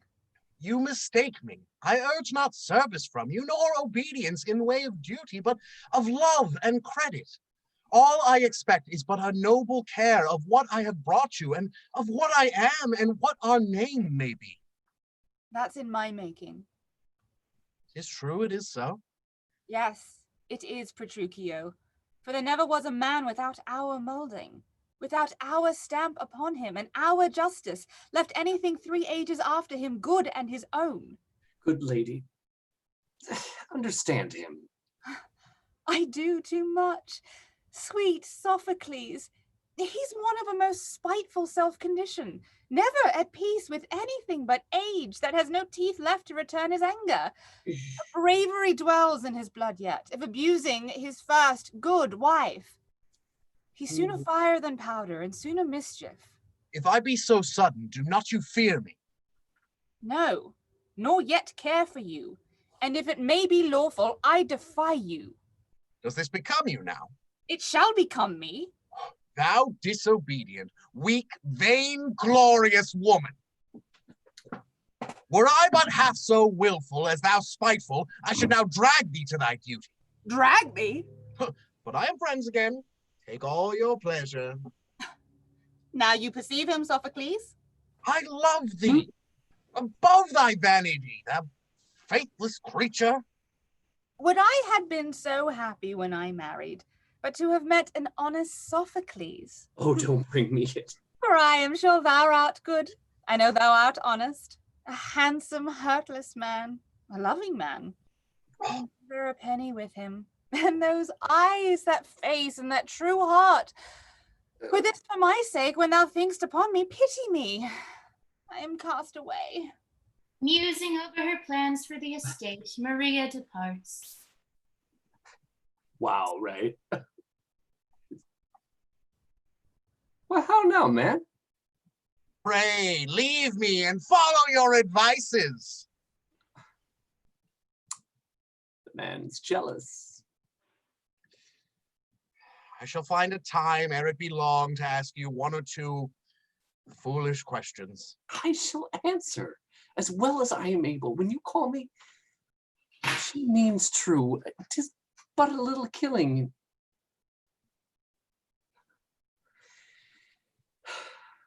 Farewell, sir. Sophocles goes out as well.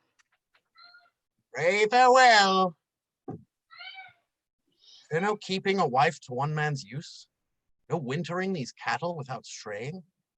'Tis hard dealing, very hard dealing, gentlemen, strange dealing.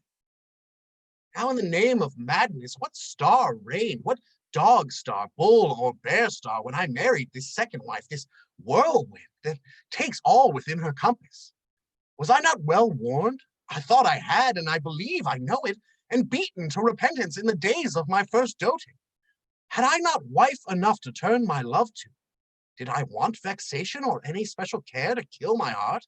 Had I not every morning a rare breakfast mixed with the learned lecture of ill language, louder than Tom or Lincoln, and at dinner a diet of the same dish?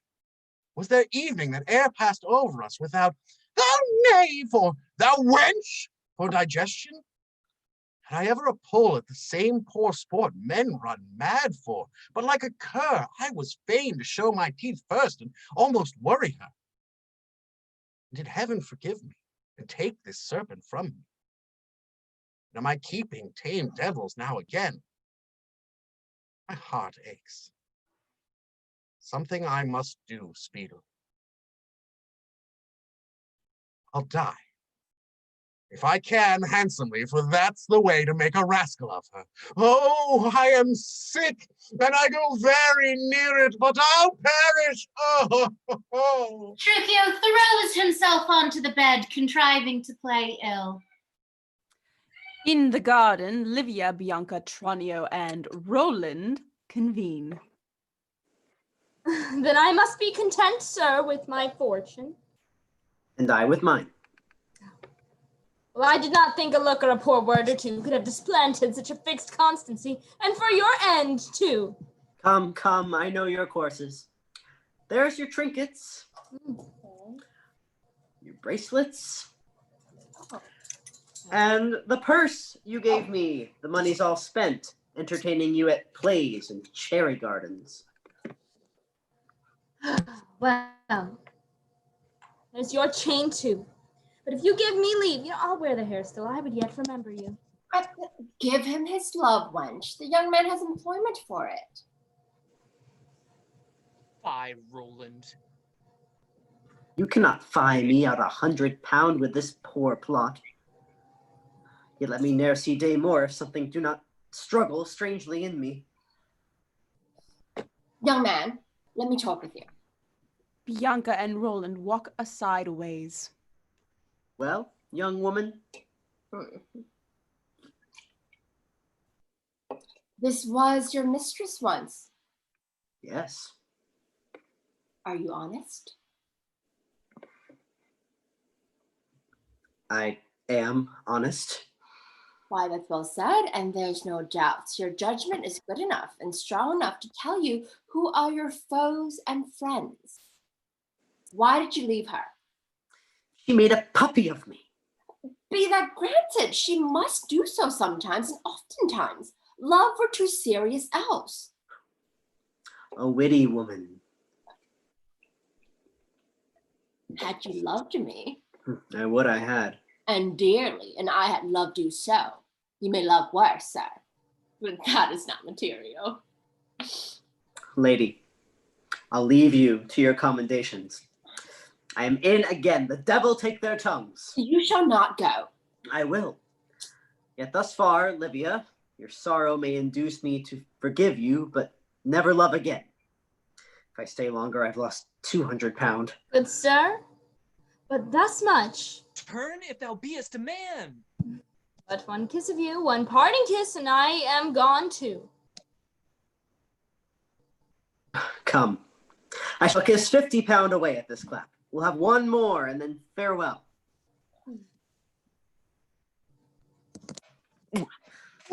Oh. Farewell. Well, go thy ways. Thou bearest a kind heart with thee. Has made a stand. A noble, brave young fellow, worthy a wench indeed. I will. No, I will not. The conflicted Roland hurries away. Gone, but shot again. Play you but your part, and I promise I'll keep my promise. 40 angels in fair gold, lady? Oh, wipe your eyes. He's yours if I have any wit. I'll pay the forfeit. Come then, let's see our sister, how she fares now after her skirmish. And be sure, Moroso be kept in good hand. Then all's perfect, Livia. They continue walking towards the house. Ah! Hysterical Jacques and Pedro run into the courtyard, all but colliding into one another. Jacques, what becomes of us? Oh, my sweet master. Run for a physician and a whole peck of apothecaries, Pedro. He will die, diddle diddle die, if they come not quickly, and bring all people that are skillful in lungs and livers, raise the neighbors and all the aquavitae bottles extant. And oh, the parson, Pedro, oh, the parson. A little of his comfort, never so little. 20 to 1, you'll find him at the bush. There's the best ale. I fly. Pedro runs to fetch the doctor. Jacques makes his way up the stairs. In the hallway outside of the bedroom, Maria commands the servants and guards the door. Out with the trunks, ho! Why are you idle? Sir, up to the chamber and take the hangings down, and see the linen packed up and sent away within this half hour. Oh, what? Are the carts come yet? Some honest body help down the chest of plate and some the wardrobe. Alas, we are undone else. Pray, forsooth, and I beseech ye. Tell me, is he dead yet? No, but is drawing on. Out with the armor. Then I'll go see him. Thou art undone then, fellow. No man that has been nearer him come near me. Oh. Sophocles and Petronius approach in a state of confusion. Well, how now, lady? What means this? Now, daughter, how does my son? Save all you can, for heaven's sake. Hearing the commotion, Livia, Bianca, and Tranio join the gathering crowd. Be of good comfort, sister. Oh, my casket. How does thy husband, woman? Get you gone if you mean to save your lives. The sickness. Oh! 6 feet, stand further off! He's in the house, sir. My husband has it now. At last, he is infected and raves extremely. Give me some counsel, friends. We'll lock the doors up and send him in a woman to attend him. I have bespoke 2 women. Calm down. City hath sent a watch by this time. Meat nor money he shall not want, nor prayers. How long is it since it first took him? But within this 3 hours. This comes unlooked for.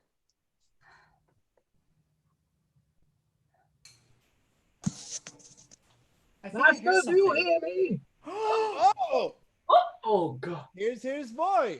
Shh, hold, and let's hear him. Will ye starve me here? Am I a traitor or a heretic or grown infectious? Pray, sir, pray. I am as well as you are, goodman puppy. Pray have patience.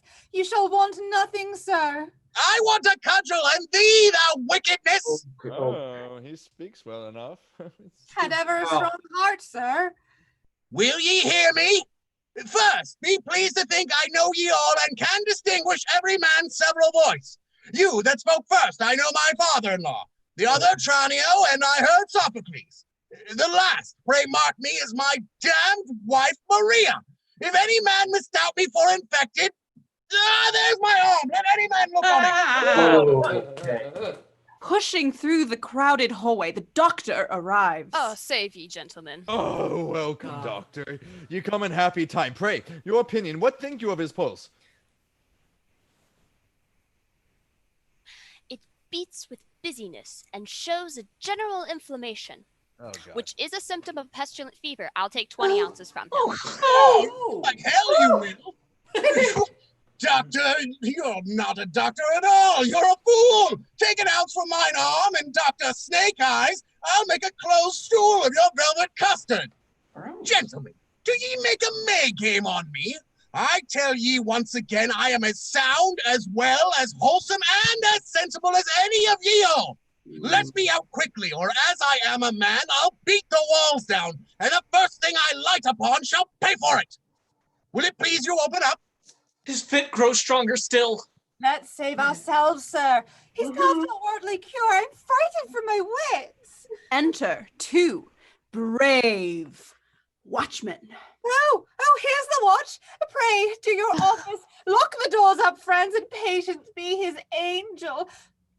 I'll to the lodge. Some that are kind and love me, I know will visit me. Friends, do your office, and what he wants, if money, love, or labor, or any way may win it, let him have it. Farewell, and pray, my honest friends. All but the watchman and Petruchio, who remains behind the door, withdraw. Why, rascals, friends, gentlemen, thou beastly wife, Jacques, none hear me. Who's at the door there? I pray you, sir, whether you are going, and prepare yourself. These idle thoughts disturb you. The good gentle lady, your wife, has taken care. You shall want nothing. Shall I come out in quiet? Answer me, or shall I charge a fowling piece and make mine own way? 2 of ye I cannot miss. If I miss 3, oh, ye come here to assault me. I am as excellent well, I thank heaven for it, and have a good stomach at this instant. That's an ill sign. He draws on, he's a madman. And sleep as soundly. Will ye look on me? Do you want pen and ink? While you have censor, settle your estate. Sirs, I am as well as you are, or any rascal living. Would you were, sir? Oh, look to yourselves, and if you love your lives, open the door and fly me, for I shoot else. I'll shoot, and presently, chain bullets, and under 4 I will not kill. Let's quit him. It may be a trick, but he's dangerous. The devil take him hindmost, I cry. Making not a cowardly, but rather a wise choice to abandon post, the gentleman run away. Moments later, Petruchio burst through the door, brandishing his gun. Yeah! Oh, have among ye! Oh, the door shall open too. I'll have a fair shoot. Are ye all gone? Tricks in my old days. Crackers put now upon me, and by Lady Greensleeves. Am I grown so tame after all my triumphs that I should be thought mad if I railed as much as they deserve against these women? All their arch villainies. Oh, I could rail 20 days out on them. Hedgehogs! Oh, he that shall touch them has 1,000 thorns run through his fingers. If I were unmarried, I would do anything below repentance, any base dunghill slavery, be a hangman ere I was a husband. Oh, the 1,000, 10,000 ways they have to kill us. Some fall with too much stringing of the fiddles, and those are fools. Some that they have not suffered, and those are maudlin lovers. Some, like scorpions, they poison with their tails, and those are martyrs. Some die with doing good, those benefactors, and leave them land to leap away. Some few, for those are the rarest, they are said to kill with kindness and fair usage. But what they are, my catalog discovers not. No, only 'tis thought they are buried in old walls with their heels upwards. I could rail 20 days together now. I'll seek 'em out. And if I have not reason and very sensible why this was done, ooh, I'll go birding yet, and some shall smart for it. Dun, dun, dun! Petruchio stalks down the hallway. Taking a turn about the courtyard, Moroso and Petronius conspire. To love her is without all question, and her most extremely dearly, most exactly, and that I would even now, this present Monday, before all others, maids, wives, women, widows, of what degree or calling, marry her, as certain too, but to be made a whim-wham, a jib-crack, and a gentleman of the first house for my kindness to her. How you take it? Thou get a wench, thou get a dozen nightcaps. Wouldst have her come and lick thee like a calf and blow thy nose and bust thee? Not so neither. Well, what wouldst thou have her do? Do as she should do. Put on a clean smock and to church and marry and then to bed a God's name. This is fair play and keeps the king's peace. Let her leave her bobs. I've had too many of them. And her quillets. She is as nimble that way as an eel, but in a way she ought to me, especially a sow of lead is swifter. Yeah, quote your griefs down. Give fair quarter. I am old and crazy and subject to much fumbling, I confess it. It's something I would have that's warm to hatch me. But understand me, I would have it so I buy not more repentance in the bargain than the wares worth I have. If you allow me, worthy your son-in-law and your allowance, do it a way of credit. Let me show you so, and not be troubled in my visitations with blows and bitterness and downright railings, as if we were to couple like two cats, with clawing and loud clamour. Thou fond man, hast thou forgot the ballad, crabbed age? Can May and January match together, ne'er a storm between them? Say she abuse thee, put case she do. That's not the matter. I know, being old, 'tis fit I am abused. I know 'tis handsome, and I know, moreover, I am to love her for it. Now you come to me. Nay, more than this, I find too, and find certain, what gold I have, pearls, bracelets, rings, or jewels, or what she can desire, gowns, petticoats, waistcoats, embroidered stockings, scarves, cowls, feathers, hats, 5-pound garters, muffs, masks, ruffs, and ribbons, I am to give her for it. 'Tis right, you are so. But when I have done all this, I think it duty. Is it requisite another bore my nostrils? Riddle me that. Go, get you gone, and dream she's thine within these 2 days, for she is so. The boy's beside the saddle. Get warm broth and feed apace. Think not of worldly business, it cools the blood. And leave off your tricks, they are hateful and mere forerunners of the ancient measures. Hey, contrive your beard. Or the top, cut like vertigos. It shows you would be wise. And, burn your nightcap. It looks like half a winding sheet and urges from a young wench nothing but cold repentance. Ah! You may eat onions, so you're not to be so lavish. I'm glad of that. They purge the blood and quicken, but after them, conceive me, sweep your mouth. And where there wants a tooth, stick a clove. Shall I hope once again? Say it. You shall, sir. And you shall have your hope. Why, there's a match then. Fare you well, sir. As Moroso departs, Bianca and Tranio wander into the yard, spying her uncle. You shall not find me wanting. Get you gone. Here's the old man. He'll think you are plotting out something against his new son. Tranio slips away as Bianca meanders over to Petronius. And every buck had its doe, and every cuckold a bell at his toe. Oh, what sport should we have then, boys, then? Oh, what sport should we have then?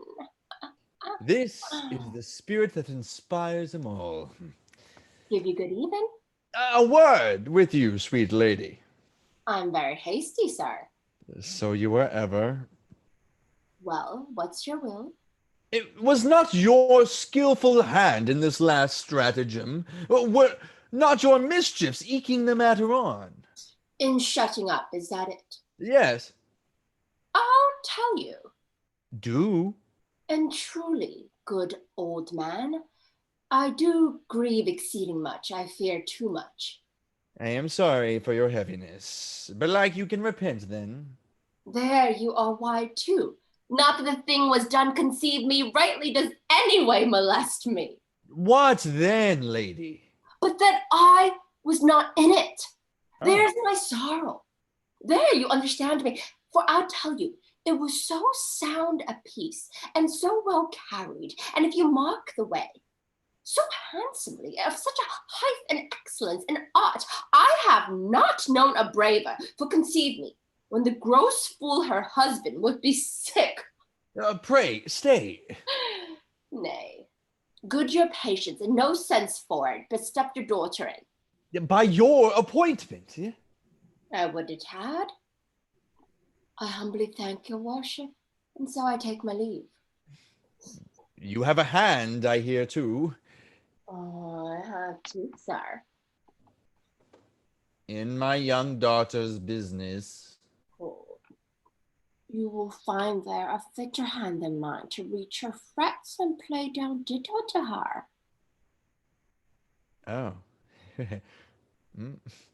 I shall watch ye. Do. And I shall have justice. Where?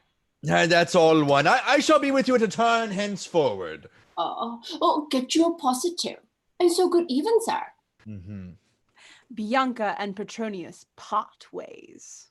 Flanked by complaining manservants, Petruchio enters with Jacques and Pedro.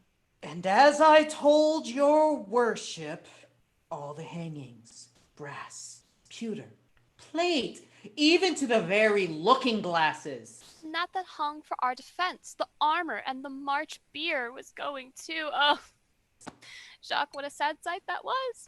Even the two rundlets, the two that was our hope of Muscadel. Better never tongue tripped over those two cannons to batter Braun withal at Christmas, sir. Even those two lovely twins the enemy had almost cut off clean. Go trim the house, love, and put the things in order as they were. I shall find time for all of this. Could I find her but constant any way I had done my business? Was she a wench directly, or a scold, an unthrift, or a woman? Made to hate me. I had my wish, and knew which way to rein her, but while she shows all these and all their losses, a kind of linsey-woolsey mingled mischief not to be guessed at, and whether true or borrowed, not certain neither. What a hap had I, what a tidy fortune when my fate flung me upon this bear whelp. Oh, here she comes. Pedro and Jacques exit as bid. Now, if she have a color, for the fault is a cleanly one upon my conscience, I shall forgive her yet, and find a something certain I married her for. Her wit, I'll mark her. As Maria enters the courtyard with Livia, Petruchio ducks behind an archway to hide, though not quick enough yet to escape her notice. Not let his wife come near him in his sickness. Not come to comfort him? She that all the laws of heaven and nations have ordained his second, is she refused? Is he so forgetful both of his reason, honesty, and credit as to deny his wife a visitation? His wife, that, though she was a little foolish, loved him. Oh, heaven forgive her for it. Nay, doted, nay, had run mad had she not married him. Though I do know this is falser than the devil, I cannot choose but love it. What do I know, but those that came to keep him might have killed him. In what a case had I been then? I dare not believe him such a base, debauched companion, that one refusal of a tender maid would make him feign this sickness out of need, and all her teeth together not come near him. Hear, hear. This woman would have made a most rare Jesuit. She can predicate on anything. There was not to be thought a way to save her in all imagination besides this. Is unkind dealing, which, was worst of all in sending who knows whether all the plate, all the household stuff, had I not crossed it by a great providence and my friend's assistance, which he will thank me one day for. Alas, I could have watched as well as they have served him in any use better and willinger. The law commands me to do it. Love commands me. And my own duty charges me. Now that I have said my prayers, I'll go to her. Are you a wife for any man? Petruchio reveals himself, and Livia quietly makes an opportune exit. For you, sir. If I were worse, I were better. That you are well, at least that you appear so, I thank heaven. Long may it hold. And that you are here, I am glad too.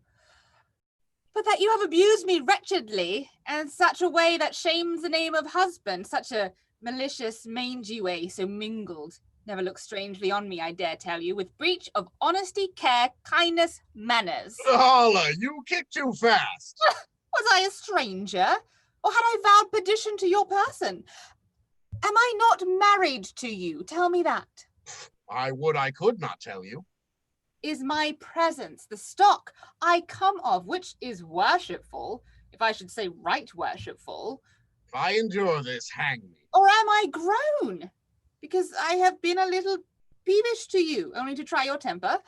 Such a dog leash, I could not be admitted to your presence. Now hear me, for I will stay no longer. This you shall. However you think to flatter me, for this offence, with no submission can ever mediate for, you'll find it so. Whatever you shall do by intercession, what you can offer, what your land can purchase, what all your friends or families can win, shall be but this. Not to forswear your knowledge, but ever to forbear it. Now your will, sir. Thou art the subtlest woman, I think, living. I'm sure the lewdest. Now be still and mark me.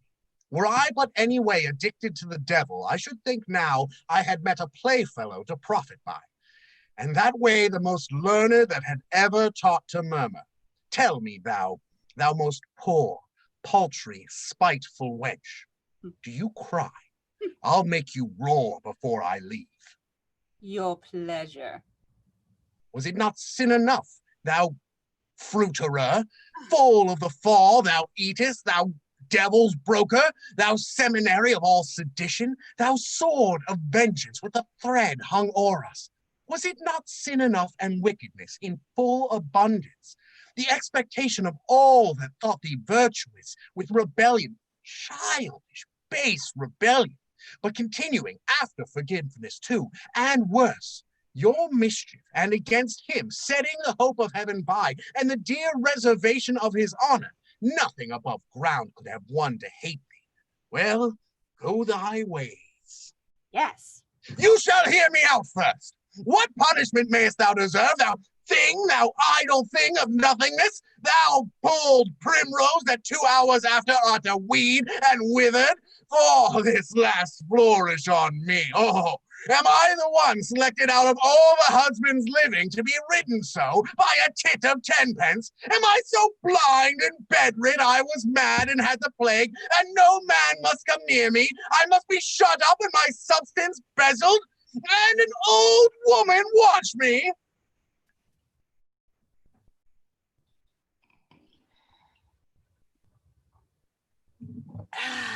Well, sir. Well, you may well glory in it. And when it comes to opening, 'tis my plot. I must undo myself, forsooth. Dost hear me? If I should beat thee now as much as may be, dost thou not well deserve it? Of thy conscience dost thou not cry, come beat me? I defy you, and my last loving tears farewell.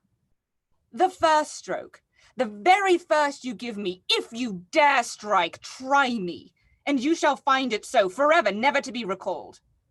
I know you love me, mad till you have enjoyed me. I do turn utterly from you. And what man I meet first, but has the spirit to deserve a favor, let him bear any shape, the worse the better, shall kill you and enjoy me. What I have said about your foolish sickness, ere you have me as you would have me, you shall swear, is certain, and challenge any man that dares deny it. Then all companies approve my actions, and so farewell for this time. Maria defiantly, triumphantly strides off. Grief go with thee! There be any witchcrafts, herbs, or potions, saying my prayers backwards, fiends or fairies that can again unlove me, I am made. Petruchio sulks out. Bianca and Tranio conspire together in the corner of the garden. Mistress, you must do it. Are the writings ready I told you of? Yes, they are ready, but to what use I know not. You're an ass. You must have all things construed. Yes, and pierced too, or I Oh. find little pleasure. Now you are knavish. Go to, fetch Roland hither presently, your 20-pound lies bleeding else. She is married within these 12 hours if we cross it not, and see the papers of one size. Ah, I have ye. And for disposing of them. If I fail you, now I have found the way. Use martial law and cut off my head with a handsaw. Well, sir, Petronius and Moroso I'll see sent for. About your business, go. I'm gone. Tranio darts away as a melancholic Livia wanders down the nearby path. Oh, Livia. Who's that? A friend of yours. Oh, Lord, how you look now as if your ship had sunk. Oh, Bianca. I am the most undone and happy woman.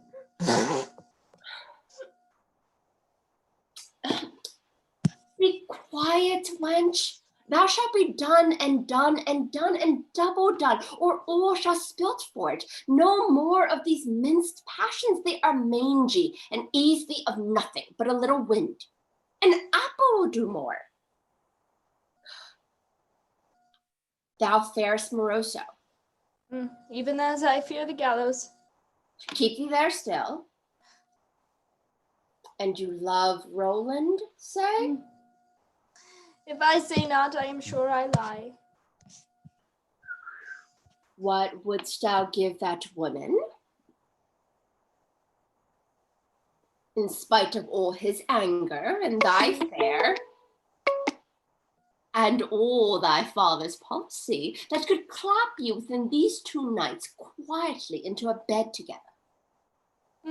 How? Why, fairly. At half thought man and wife. Now the red blood comes, I marry, now the matter's changed. Bianca, methinks you should not mock me. Mock of pudding! I speak good, honest English and good meaning. I should not be ungrateful to that, woman.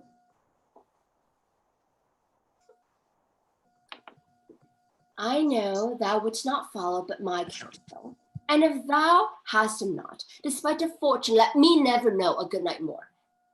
You must be very sick of the instant. Well, what follows? And in that sickness, send for all your friends, your father, and your fever old Moroso. And Roland shall be there too. Well, what of these? You're not Twitter yet. Of this shall follow that which shall make thy heart leap, and thy lips venture as many kisses as the merchants do dollars to the East Indies. You shall know all, but first walk in and practice. Pray be sick. I do believe you, and I am sick. Do to bed then. Come, I'll send away your servants, post for your fool and father, and good fortune as we mean honesty, and I'll strike an upshot. Livia and Bianca exit arm in arm. Elsewhere on the estate, Tranio has found Roland. Nay, on my conscience, I have lost my money, but that's all one. I'll never more persuade you. I see you are resolute, and I commend you. But did she send for me? You dare believe me? I cannot tell. You have your ways for profit allowed you, Tranio, as well as I have to avoid them. Oh, no, on my word, sir. I deal directly with you. A servant of Petronius rushes past, looking distraught. How now, fellow? Whither post you so fast? Sir, my master. Pray, did you see my master? Why, your master? My pretty mistress, Livia. What of her? She's fallen sick all of a sudden. No! How all the sullens? Of a sudden. Sir, I say very sick. Ah. It seems she hath got the toothache with raw apples. It seems you have got the headache. Fare you well, sir. You did not see my master. Who told you so? No, he did not see him. Farewell, Blue Bottle. The servant continues out in a renewed hurry. What should her sickness be? For you it may be. Yes, when my brains are out, I may believe it. Never before, I'm sure. Yet, I may see her. 'Twill be a point of honesty. It will so. It may be not, too. You would fain be fingering this old sin offering of 200, Tranio. Oh, how daintily and cunningly you drive me up like a deer to the toil. Yet I may leap it, and what's the woodsman then? A loser by you? Mm-hmm. Speak. Will you go or not? To me 'tis equal. Come, what goes less? Nay, Roland, not a penny. Shall I have liberty of conscience, which by interpretation is 10 kisses? Hang me if I affect her. Yet it may be 2 and 20, or by Our Lady 30. By Your Lady, I'll require my wager then. For if you kiss so often and no kindness, I lose my speculation. I'll allow you... Oh, speak like a gamester now. It may be 2. Under a dozen, Tranio, that's no setting. You shall have 40 shillings, wink at small faults. Say I take 20. Come, by all that's honest, I do it but to vex her. I'll know by blows. If you can love her, do. If you can, hate her. Or any else that loves you. Prithee, Tranio. My farewell 20 pounds. 'Twill not undo me. You have my resolution. And your money, if I forfeit. I'll go with you. But if thou getst a penny by the bargain, a parting kiss is lawful? I'll allow it. Knock out my brains with apples, yet a bargain. I'll tell you, I'll know bargains. Win and wear it. Thou art the strangest fellow. That's all one. Along then, 20 pound more if thou darest. I give her not a good word. Not a penny. Allowance thus made for farewell kisses, Roland and Tranio head towards the house. In the lower parlor, Petruchio commands his servants. Prithee, entreat her to come. I will not trouble her above a word or two, ere I endure. Pedro hastens off. This life, and with a woman, and a vowed one, to all the mischief she can lay upon me. I'll go to plow again, and eat leek porridge. Begging is a pleasure to it, not to be numbered. No. There be other countries, Jacques, for me and other people, yea, and other women. If I have need, here's money. Oh, there's your ware, which is fair dealing, and the sun, they say, shines as warm there as here. Until I have lost either myself or her, I care not whether nor which first.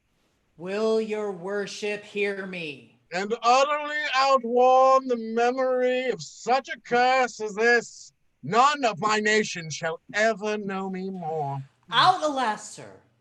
What a strange way do you run? Anyway, so I outrun this rascal. Methinks now if your good worship could but have the patience. The patience? Why the patience? Why, I'll tell you. Could you but have the patience? Well, the patience. To laugh at all she does, or when she rails, to have a drum beaten at the top of the house to give the neighbors warning of her alarm, as I do when my wife rebels. Thy wife? Thy wife's a pigeon to her, a mere slumberer, the dead of night's not stiller. Nor an iron mill. But thy wife is certain. That's a false doctrine. You never read of a certain woman. Thou knowest her way. I should do, I am sure. I have ridden it night and day this 20 year. Yes, but mine is such a drench of balderdash, such a strange carded cunningness. The rainbow, when she hangs bent in heaven, sheds not her colors quicker and more than this deceitful woman weaves in her dyes of wickedness. A mortified Pedro returns. What says she? Nay, not a word, sir. But she pointed to me, as though she meant to follow. Pray, Sir Barrett, even as you may, I need not teach your worship that the best men have their crosses. We are all mortal. What ails the fellow? And no doubt she may, sir. What may she? Or what does she? Or what is she? Speak and be hanged. She's mad, sir. Heaven continue it. Amen, if it be his pleasure. How mad is she? As mad as heart can wish, sir. She has dressed herself, saving your worship's reverence, just to the cut of one of those that multiply in the suburbs for single money, and just as dirtily. And if any speak to her, first she whistles. No. And then begins her compass with her fingers and points to what she would have. What new way is this? Well, there came in Master Sophocles. And what did Master Sophocles when he came in? Get my trunks ready, sir, or I'll be gone straight. He's here to tell you she's horn mad, Jacques. Pedro ushers a perturbed Sophocles into the room. Oh, you this a woman? Yes, sir. She is a woman. Sir, I doubt it. I had thought you had made experience. Yes, I did so, and almost with my life. Oh, you rid too fast, sir. Be not mistaken. By this hand, your wife is as chaste and honest as a virgin. Anything I know. 'Tis true she gave me a ring. For running? You are yet deceived still. Believe me, I never kissed her since. And now, coming in visitation, like a friend, I think she is mad. Sir, suddenly she started. She snatched the ring away and drew a knife out. With what intent, I know not. Oh. Is this certain? As I am here, sir. I believe you honest, and pray continue so. Maria can be seen making her approach from down the hall. She comes. Now, damsel, what will your beauty do if I forsake you? Do you deal by signs and tokens, and I guess then you'll walk abroad this summer and catch captains, or hire a piece of holy ground in suburbs and keep a nest of nuns? Oh, do not stir her. You see what case she's in? She is dogged and in a beastly case, I'm sure. I'll make her, if she have any tongue yet, tattle, Sophocles. Prithee, observe this lady seriously, and eye her well. And when thou hast done, but tell me, for thou hast understanding, in what case my sense was when I chose this thing. Nay, now you are too bitter. Never a whit, sir. I'll tell thee, woman. For now I have a day to see thee, and all my wits about me, and I speak not out of passion neither. Leave your mumping. I know you're well enough. Now would I give 1,000,000 but to vex her. When I chose thee to make a bedfellow, I took more trouble than 20 terms can come to. Such a cause of such a title, and so everlasting that Adam's genealogy may be ended ere any law finds thee. I took leprosy, nay, worse, the plague, nay, worse yet, a possession, and had the devil with thee, if not more, and yet worse. She's not so ill. She's worse than I dare think of. She's so lewd. No court is strong enough to bear her cause. No, she hath neither manners, honesty, behavior, wifehood, nor womanhood. Nor any mortal can force me to think she had a mother. No, I do believe steadfastly and know her to be a woman wolf. By transmigration, her first form was a ferret underground. She kills the memory of men. Not yet. Do you think she is sensible of this? I care not. Be what she will, the pleasure I take in her, thus I blow off. The care I took to love her like this point, I untie, and thus I loose it. The husband I am to her, thus I sever. My vanity, farewell. Maria audaciously saunters into the room. Yet, for you have been so near to me as to bear the name of wife, my unquenched charity shall tell you thus much. Though you deserve it well, you shall not beg. What I ordained your jointure, honestly you shall have settled to you. And half my house, the other half shall be employed in prayers, that meritorious charge, albeit also yet to confirm you Christian. Your apparel and what belongs to build up such a folly, keep, I beseech you, it infects our other uses. And now, I am for travel. Now I love you. And now I see you are a man, I'll talk to you and forget your bitterness. How now, man? Oh, Pliny, if thou wilt ever be famous, make but this woman all your wonders. Sure, sir. You have hit upon a happy course. A blessed, and what will make you virtuous? She'll ship me. A way of understanding I long wished for, and now 'tis come. Take heed you fly not back, sir. Methinks you look a new man to me now, a man of excellence. And now I see some great design set in you. You may think now, and so may most that know me, 'twere my part weakly to weep your loss and to resist you, nay, hang about your neck, and like a dotard urge my strong tie upon you. But I love you, and all the world shall know it. For if the merchant through unknown seas plough to get his wealth, then, dear sir, what must you to gather wisdom? Go, and go alone. Only your noble mind for your companion. Go far, too far you cannot. Dost hear her? Yes. What would this woman do if she was suffered upon a new religion? Make us pagans? I wonder that she writes not. Then when time and fullness of occasion have new made you, come home an aged man, as did Ulysses, and I your glad Penelope. That must have as many lovers as I languages, and what she does with one is day, if night undo it with another. Oh, much that way, sir.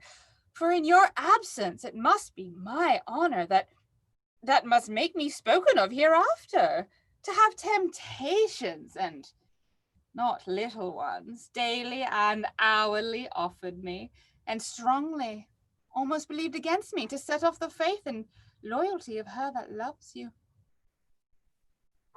What should I do? Well, by troth, I would travel. Did you not mean so? Alas, no, nothing less, man. Oh. I did it but to try. Sir, she's the devil. And now I find she drives me. I must go.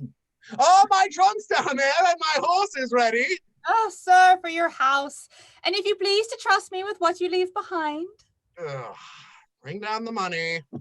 As I am able, and to my poor fortunes, I'll govern as a widow.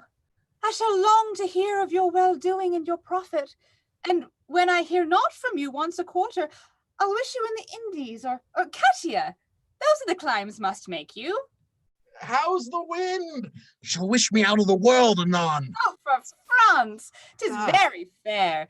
Get you aboard tonight, sir, and lose no time. You know the tide stays no man. I'll have cold meats ready for you. Fare thee well. Thou hast fooled me out of the kingdom with the vengeance, and thou canst fool me in again. Oh, not I, sir. I love you better. Take your time and pleasure. I'll see you horsed.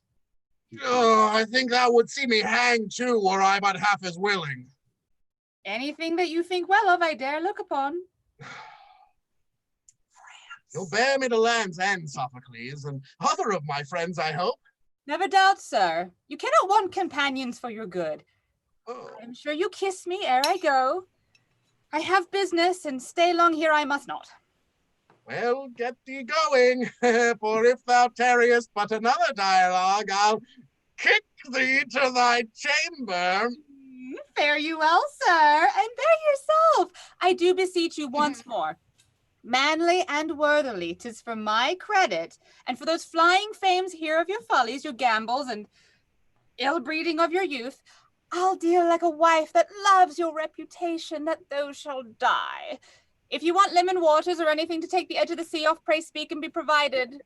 I would like one. Now the devil that was your first good master shower his blessing upon ye all. Into whose custody? Your information, and so I leave you to your still Lenovo. Maria, sachets, chantes, sachets, aways. I will go. Okay. Yet I will not.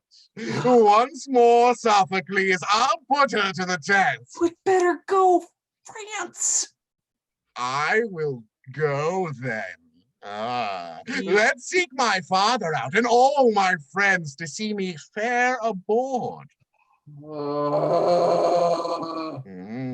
Clapping Sophocles on the shoulder, Petruchio leads him out of the room as our curtain metaphorically drops as we go to a short intermission.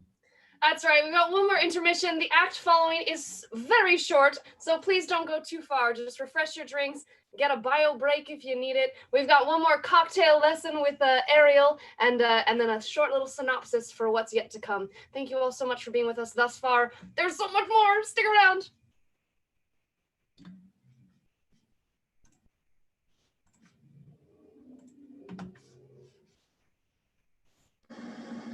Hello, my name is Ariel Dumont, and welcome to Pick Your Poison Productions Cocktail Hour. Today, I will be showing you how to create one of the 6 basic cocktails, the Old Fashioned.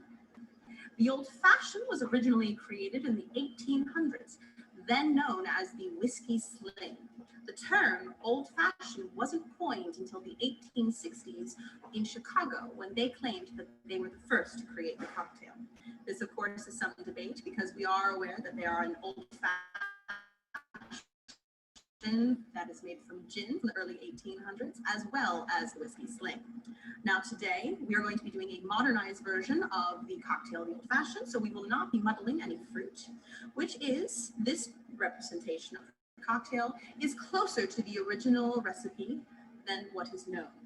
So today you will need an orange, Angostura bitters, orange bitters, simple syrup, and your favorite bourbon, whiskey, or scotch.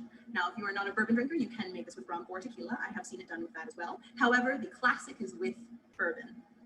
Now, you'll need a couple tools as well: a jigger, a peeler, and a spoon. We will be using simple syrup versus a sugar cube because sugar cubes are not quite as consistent as simple syrup. So with simple syrup, I know I'm going to get the exact same cocktail every single time I make this. So first, we're going to start with our ice.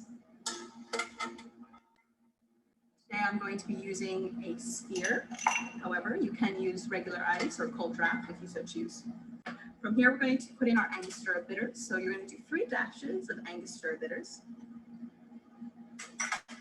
5 dashes of orange bitters. We're going to do a 1/4 ounce of simple syrup. I only like to do a 1/4 ounce. Now, of course, if you like your old-fashioned sweeter, you can do more. A 1/4 ounce is just enough to give the bourbon a little bit of a sweetness without sweetening it too much. And then you can go ahead and add your bourbon. We're going to do 2 ounces of bourbon.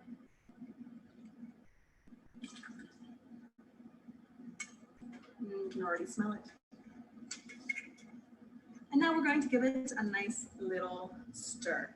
Now don't stir too vigorously because you want the ice to open up the bourbon, like if you were going to add a few drops of water, but you don't want to water it down. So 10 to 12 rotations is just enough. And then to finish, you're going to add your orange peel. Give the glass a nice little zest. Go ahead and drop that in. And there you are, the old-fashioned. Enjoy. Oh, that's so good. Don't worry, there's still time in this, our final intermission of tonight's performance, but this is also your final synopsis of what's to come in Act 5. So, now it is Livia who plays at being ill. Following Bianca and Tranio's plan, Livia pretends that she's deathly ill with regret for her treatment of Moroso and foolish love of Roland. Her father and Moroso and Roland are all called to her bedside for a tearful farewell. At her bedside, there is a contract of marriage to Moroso and a letter of rejection for Roland. The men are asked to peruse these papers before stepping out of the room for a moment. When they return, the papers have been swapped for a near duplicate pair. Rejection papers for Moroso and a marriage contract for Roland. All the gentlemen sign without rereading these twin papers. Meanwhile, Petruchio has put into action his final ploy. Though he and his party have just left the estate for his supposed journey, Sophocles returns in a state of distress and mourning, proclaiming that Petruchio has died. The household gather as Petruchio is borne up to the house in a coffin. Maria weeps, but declares that she mourns not for her husband's death, but for the useless waste of his life. So, will Livia and Roland be wed? Will the tamer at last be tamed? Guess you gotta sit back down and let's find out. Thanks again, and please enjoy the rest of tonight's performance.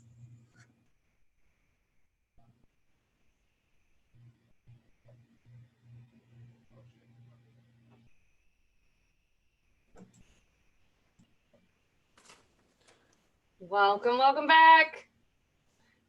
Y'all, you are in for a treat as we race right into Act 5 without any further ado. I hope you're ready for this.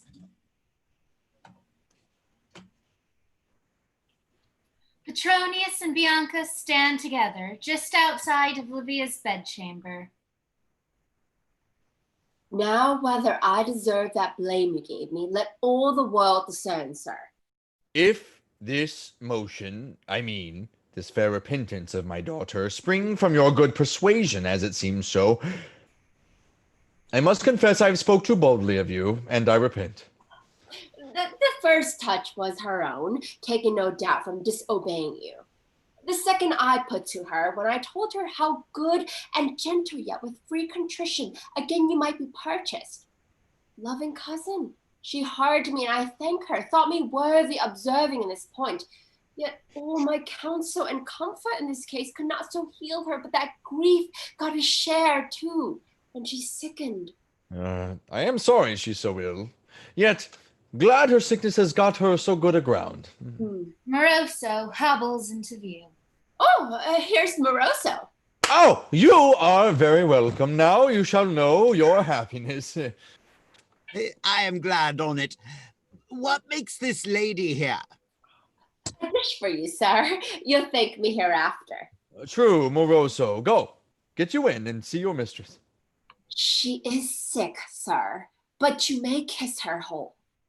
How? Comfort her. Why am I sent for, sir? Will you in and see? Maybe she needs confession. By St. Mary, she shall have absolution then, and penance, but not above her carriage. Get you in, fool. Petronius pushes Moroso into the room as Roland and Tranio come up the stairs. Oh, here comes the other two.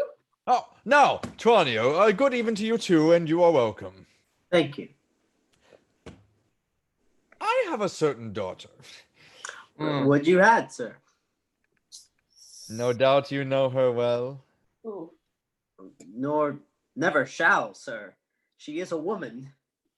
And the ways unto her are like the finding of a certain path after a deep fallen snow. Well, that's by the by still. This daughter I tell you of is fallen a little crop sick with the dangerous... All right, okay. With the dangerous surfeit she took of your affection. Mine, sir? Yes, sir, or rather as it seems, repenting. And there she lies within, debating on it. Well, sir. I think 'twere well you would see her. If you please, sir. I'm not squeamish of my visitation. But this I'll tell you, she is altered much. All right, Tranio. You'll find her now another Livia. I have enough of the old, sir. Now, no more fool to look at gay babies in your eyes, young Roland, and hang about your pretty neck. I am glad on it, and thank my fates I have escaped such execution. And bus you till you blush again. That's hard, sir. She must kiss shamefully ere I blush at it. I never was so boyish. Oh, well, what follows? She's mine now, as I please to settle her at my command, and where I please to plant her.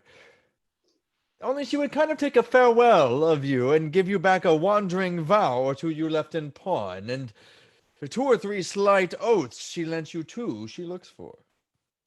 She shall have 'em with all my heart, sir. And if you like it better, a free release in writing. That's the matter, and you from her. You shall have another, Roland, and turn tail to tail and peace be with you. So be it. Your 20-pound sweats, Tranio. Will not undo me. Do your worst, Roland. Come, shall we see her, sir? Whatever she says, you must bear manly, Roland, for sickness has made her somewhat teetish. Let her talk till her tongue ache. I care not. The gathered party make their way into the room. Livia is abed, Moroso seated and crying beside her.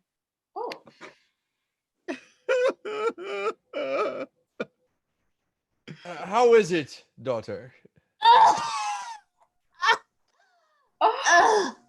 Very sick. Yes. Very sick, yet somewhat better, I hope. A little lightsomer, because his good man, has forgiven me. Pray, set me higher. Oh, my head. Well done, wench. Father, and all good people that shall hear me, I have abused this man perniciously, and was never old man humbled, so I have scorned him, and called him nasty names, for methought then, he was a beastly fellow. Oh God, I sighed. And one night I strewed the stairs with peas as he passed down, and the good gentleman, woe worth me for it, even with this reverend head, this head of wisdom, told 22 stairs, good and true.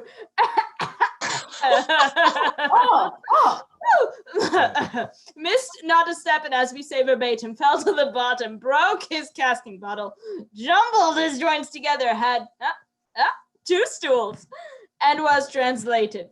All this villainy did I, Livia, I alone, untaught. And I unasked forgive it. Oh, God. My dissembler, you and I must part. Come nearer, sir. I'm sorry for your sickness. Oh, be sorry for yourself, sir. You have wronged me. But I forgive you. Are the papers ready? Yeah, I have them there. Will please you view them? Yes. Shall show the young man too. I know he's willing to shift his sails too, for his more advancement. Alas, we might have beggared one another. We are young both, and a world full of children might have been left behind to curse our follies. We had been undone, Bianca! Had we married, undone forever. I confess I loved him. I care not who shall know it, most entirely. And once, upon my conscience, he loved me. But farewell that. We must be wiser, cousin. Love must not lead us to the world. Have you done?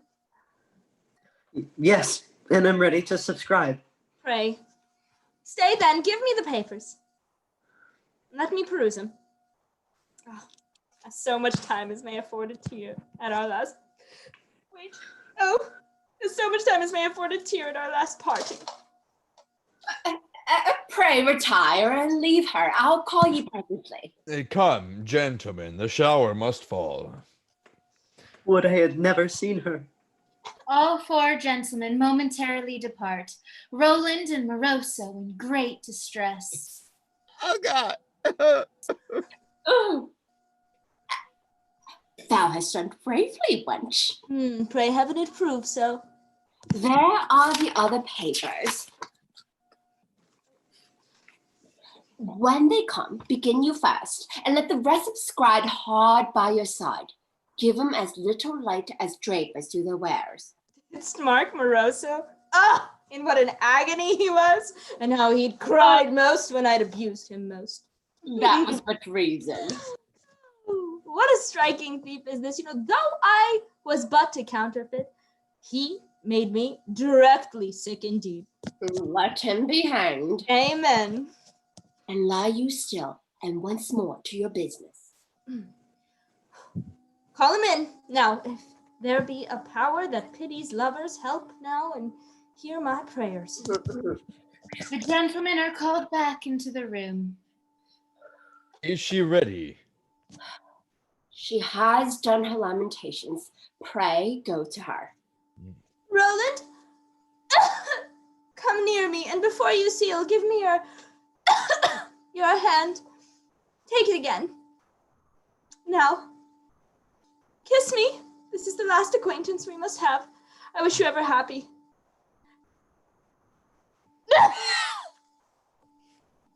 Pray, stay a little. There's the paper. Let me never live more, but I do begin to pity this young fellow. How heartily he weeps. There's pen and ink, sir. Even here, I pray you, 'tis a little emblem how near you have been to me. There. Your hands too, as witnesses. By any means. To the book, son. With all my heart. Oh. You must deliver it. There, Livia. And a better love light on thee. I can no more. Oh yeah. To this you must be witness to. Oh, again. Okay. We will.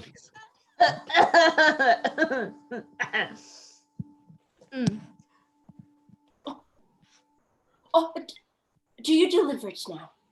Yes, pray set me up there. Roland. Oh, Roland. All my old love back, anew to come exceed mine, and be happy I must no more. Farewell. A long farewell. Wiping away his tears, Roland somberly departs. Leave her by any means, till this wild passion be off her head. Draw all the curtains close. A day hence you may see her till be back. She is now for little company. Pray, tend her. I must to horse straight. You must needs along too to see my son aboard. Were but his wife as fit for pity as this wench, I were happy. Time must do that too. Fare you well. Tomorrow you shall receive a wife to put your sorrow. The gentlemen gravely exit the chamber. It's so sad. Out in the front yard, Jacques and Pedro oversee the other servants and great stacks of luggage. Bring them away, sirs. Must the great trunks go too? Yes. And the hampers. Nay, be speedy, masters. He'll be at sea before us else. Oh, Jacques, what a most blessed turn hast thou. I hope so. To have the sea between thee and this woman? Ugh. Nothing can drown her tongue but the storm.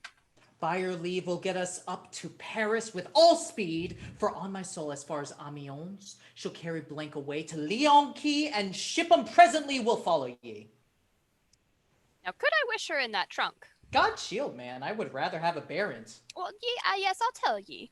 For in the passage, if a tempest take ye, as many do, and you lie beating for it, then if it please the fates, I would have the master out in a powerful providence to cry, lighten the ship of all hands, or we perish. Then for this one, as best spared, should by all means overboard presently. That condition, so we were certain to be rid of her, I would wish her with us. But believe me, Pedro, she would spoil the fishing on this coast forever, for none would keep her company but dogfish as currish as herself, or porpoises. She would make God Neptune and his fire fork and all his demigods and goddesses as weary as the Flemish Channel, Pedro. As ever boy was of the school, 'tis certain. If she but meet him fair, and were well angered, she would break his godhead. Sophocles approaches, looking grief-stricken. Huh? Home with your stuff again? The journey's ended. What does your worship mean? Your master? Oh, Petruchio. Oh, poor fellows. Jacques. Your master's dead. His body come back, his wife, his devil. The grief of her has killed him. Killed him. Killed him. Is there no law to hang her? Get ye in, and let her know her misery. I dare not, for fear impatience seize me, see her more. I must away again. Bid her for wifehood, for honesty, if she have any in her, even to avoid the shame that follows her. If she can cry, though weeping cannot mend it, the body be here within this hour, so tell her, and all her friends to curse her. Farewell, my love. Oh. Sophocles, heavy with sorrow, continues back down the road. Jacques. Oh, my worthy master. Oh, my most beastly mistress, hang her. Split her. Drown her directly. Starve her. Stink upon her. Stone her to death. May all she eat be but eggs, till she run kicking mad for men. And he, that man that may give her remedy, pray heaven he may even ipso facto lose his longings. Let's go discharge ourselves. And he that serves her or speaks a good word of her from this hour, essentially curse light on him, which is, Pedro, the fiend ride through him booted and spurred with a sights at back. Pedro and Jacques run into the house. Rowland crosses across the courtyard, Tranio trailing behind him. What a dull ass was I to let her go thus. Upon my life, she loves me still. Well, paper, thou only monument of what I have had, thou all the love now left me, now lost. Let me yet kiss her hand, yet take my leave of what I must leave ever. Farewell, Livia. Oh, bitter words. I'll read ye once again, and then forever study to forget ye. How's this? Let me look better. A contract. A contract. Sealed and ratified, her father's hand set to it, and Moroso's. And do not dream, sure, let me read again. The same still. 'Tis a contract. 'Tis so, Roland. And by the virtue of the same, you pay me £100 tomorrow. Sure, Tranio. Tranio. We're both alive now. Wonder not, ye have lost. If this be true, I grant it. 'Tis most certain. There's a ring too. You know it. Yes. When shall I have my money? Stay ye. When shall I marry her? Tonight. Take heed now, you do not trifle me. If you do, you'll find more payment than your money comes to. Oh. I may deceive myself. Swear faithfully, swear me directly. Am I Roland? Yes. Am I awake? Yar. Am I in health? As far as I conceive. Was I with Livia? You were, and had this contract. And shall I enjoy her? Yes, if ye dare. Swear to all these. Well, I will. As thou art honest, as them hast a conscience, as that may wring thee if thou liest, all these to be no vision, but a truth, and serious. Then by my honesty and faith and conscience, all this is certain. Let's remove our places. Go. Swear it again. By Cronus's cuckold codpiece, 'tis true. I have lost then, and heaven knows I'm glad on it. Let's go, and tell me all, and tell me how, for yet I am a pagan in it. I have a priest too, and all shall come as even as two testers. Tranio and Roland bound off together. Petronius, Sophocles, and Moroso gather in the front of the house as a coffin is delivered, presumed to hold the body of Petruchio. Set down the body and one call her out. Okay. A stoic Maria, enrobed in mourning garb, comes out from the house. The servants follow behind her. You are welcome to the last cast of your fortunes. There lies your husband. There, your loving husband. There, he that was Petruchio. Too good for ye. Your stubborn and unworthy way has killed him ere he could reach the sea. Yep. If ye can weep, now ye have cause begin. And after death, do something yet to the world to think ye honest. So many tears has said him shed in time, and as they are, so a good mind go with them. Yes, they may move compassion. Pray ye all hear me, and judge me as I am, not as you covet, for that would make me yet more miserable. It is true. I have cause to grieve, and mighty cause, and truly and unfeignedly I weep it. See, there is some good nature yet in her. What cause? Mistake me not this man. As he is dead, I weep for. Heaven defended, I never was so childish, but his life, his poor, unmanly, wretched, foolish life, is that my full eyes pity. There's my mourning. Dost thou not shame? I do. And even to water, to think what this man was, to think how simple, how far below a man, how far from reason, from common understanding and all gentry. Whoa. While he was living here, he walked amongst us. He had a happy turn, he died. I'll tell ye, these are the wants I weep for, not his person, the memory of this man. Had he lived but 2 years longer, had begot more follies than wealthy autumn flies. But let him rest. He was a fool, and farewell he. Not pitied, I mean in way of life or action by any understanding man that's honest, but only in posterity, which I, out of the fear his ruins, might outlive him.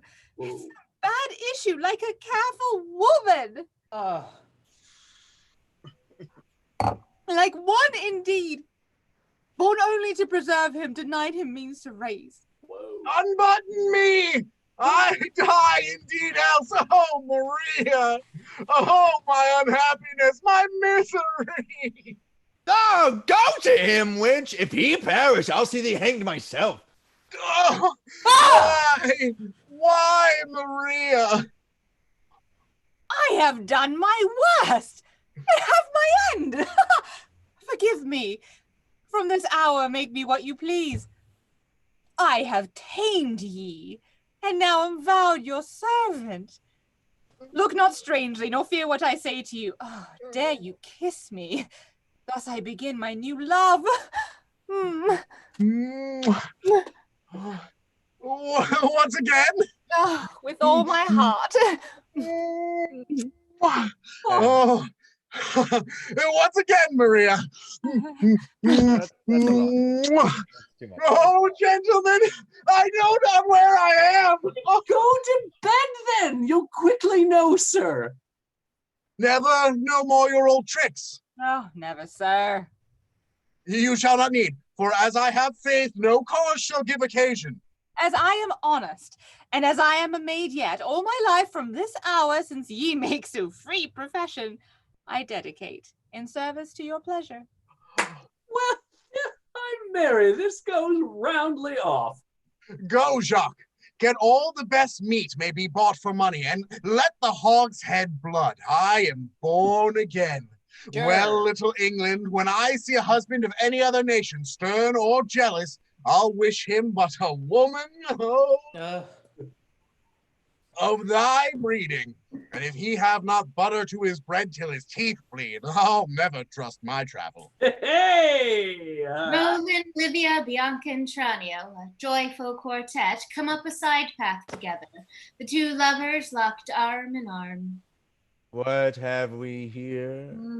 Another Morris, sir. That you must pipe too. A poor married couple desire an offering, sir. Never frown at it. You cannot mend it now. There's your hand. And yours, Moroso, to confirm the bargain. My hand? Oh! That's mine? You'll find it so. The trick! The trick! Oh, yes, sir. We tricked you.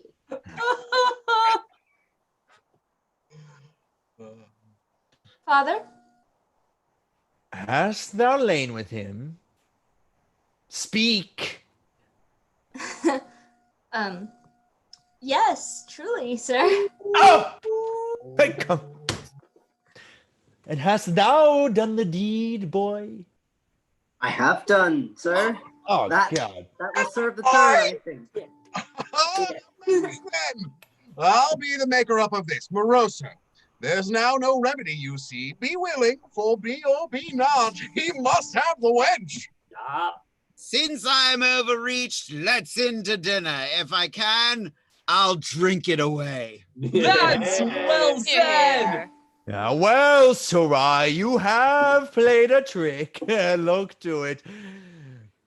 And let me be a grandsire within 12 months, or by this hand, or could tell half your fortunes. There shall not want my labor, sir.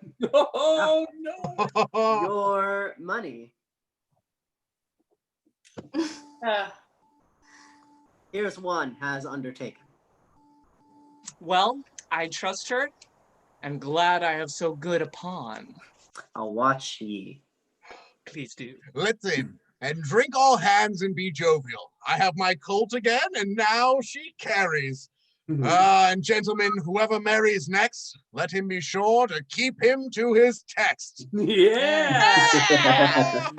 Here. All Here. go into the house together, for here the tamer tamed, but so as nor the men can find one just cause to complain of when They fitly do consider in their lives they should not reign as tyrants or their wives.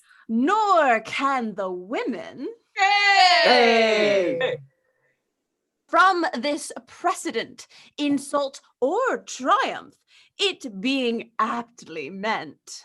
To teach both sexes due equality, and as they stand bound to love mutually. if this effect arises from a cause well lain and grounded, may deserve applause. We something more than hope our honest ends will keep the men and women. Mazel tov! And so here our curtain finally actually drops.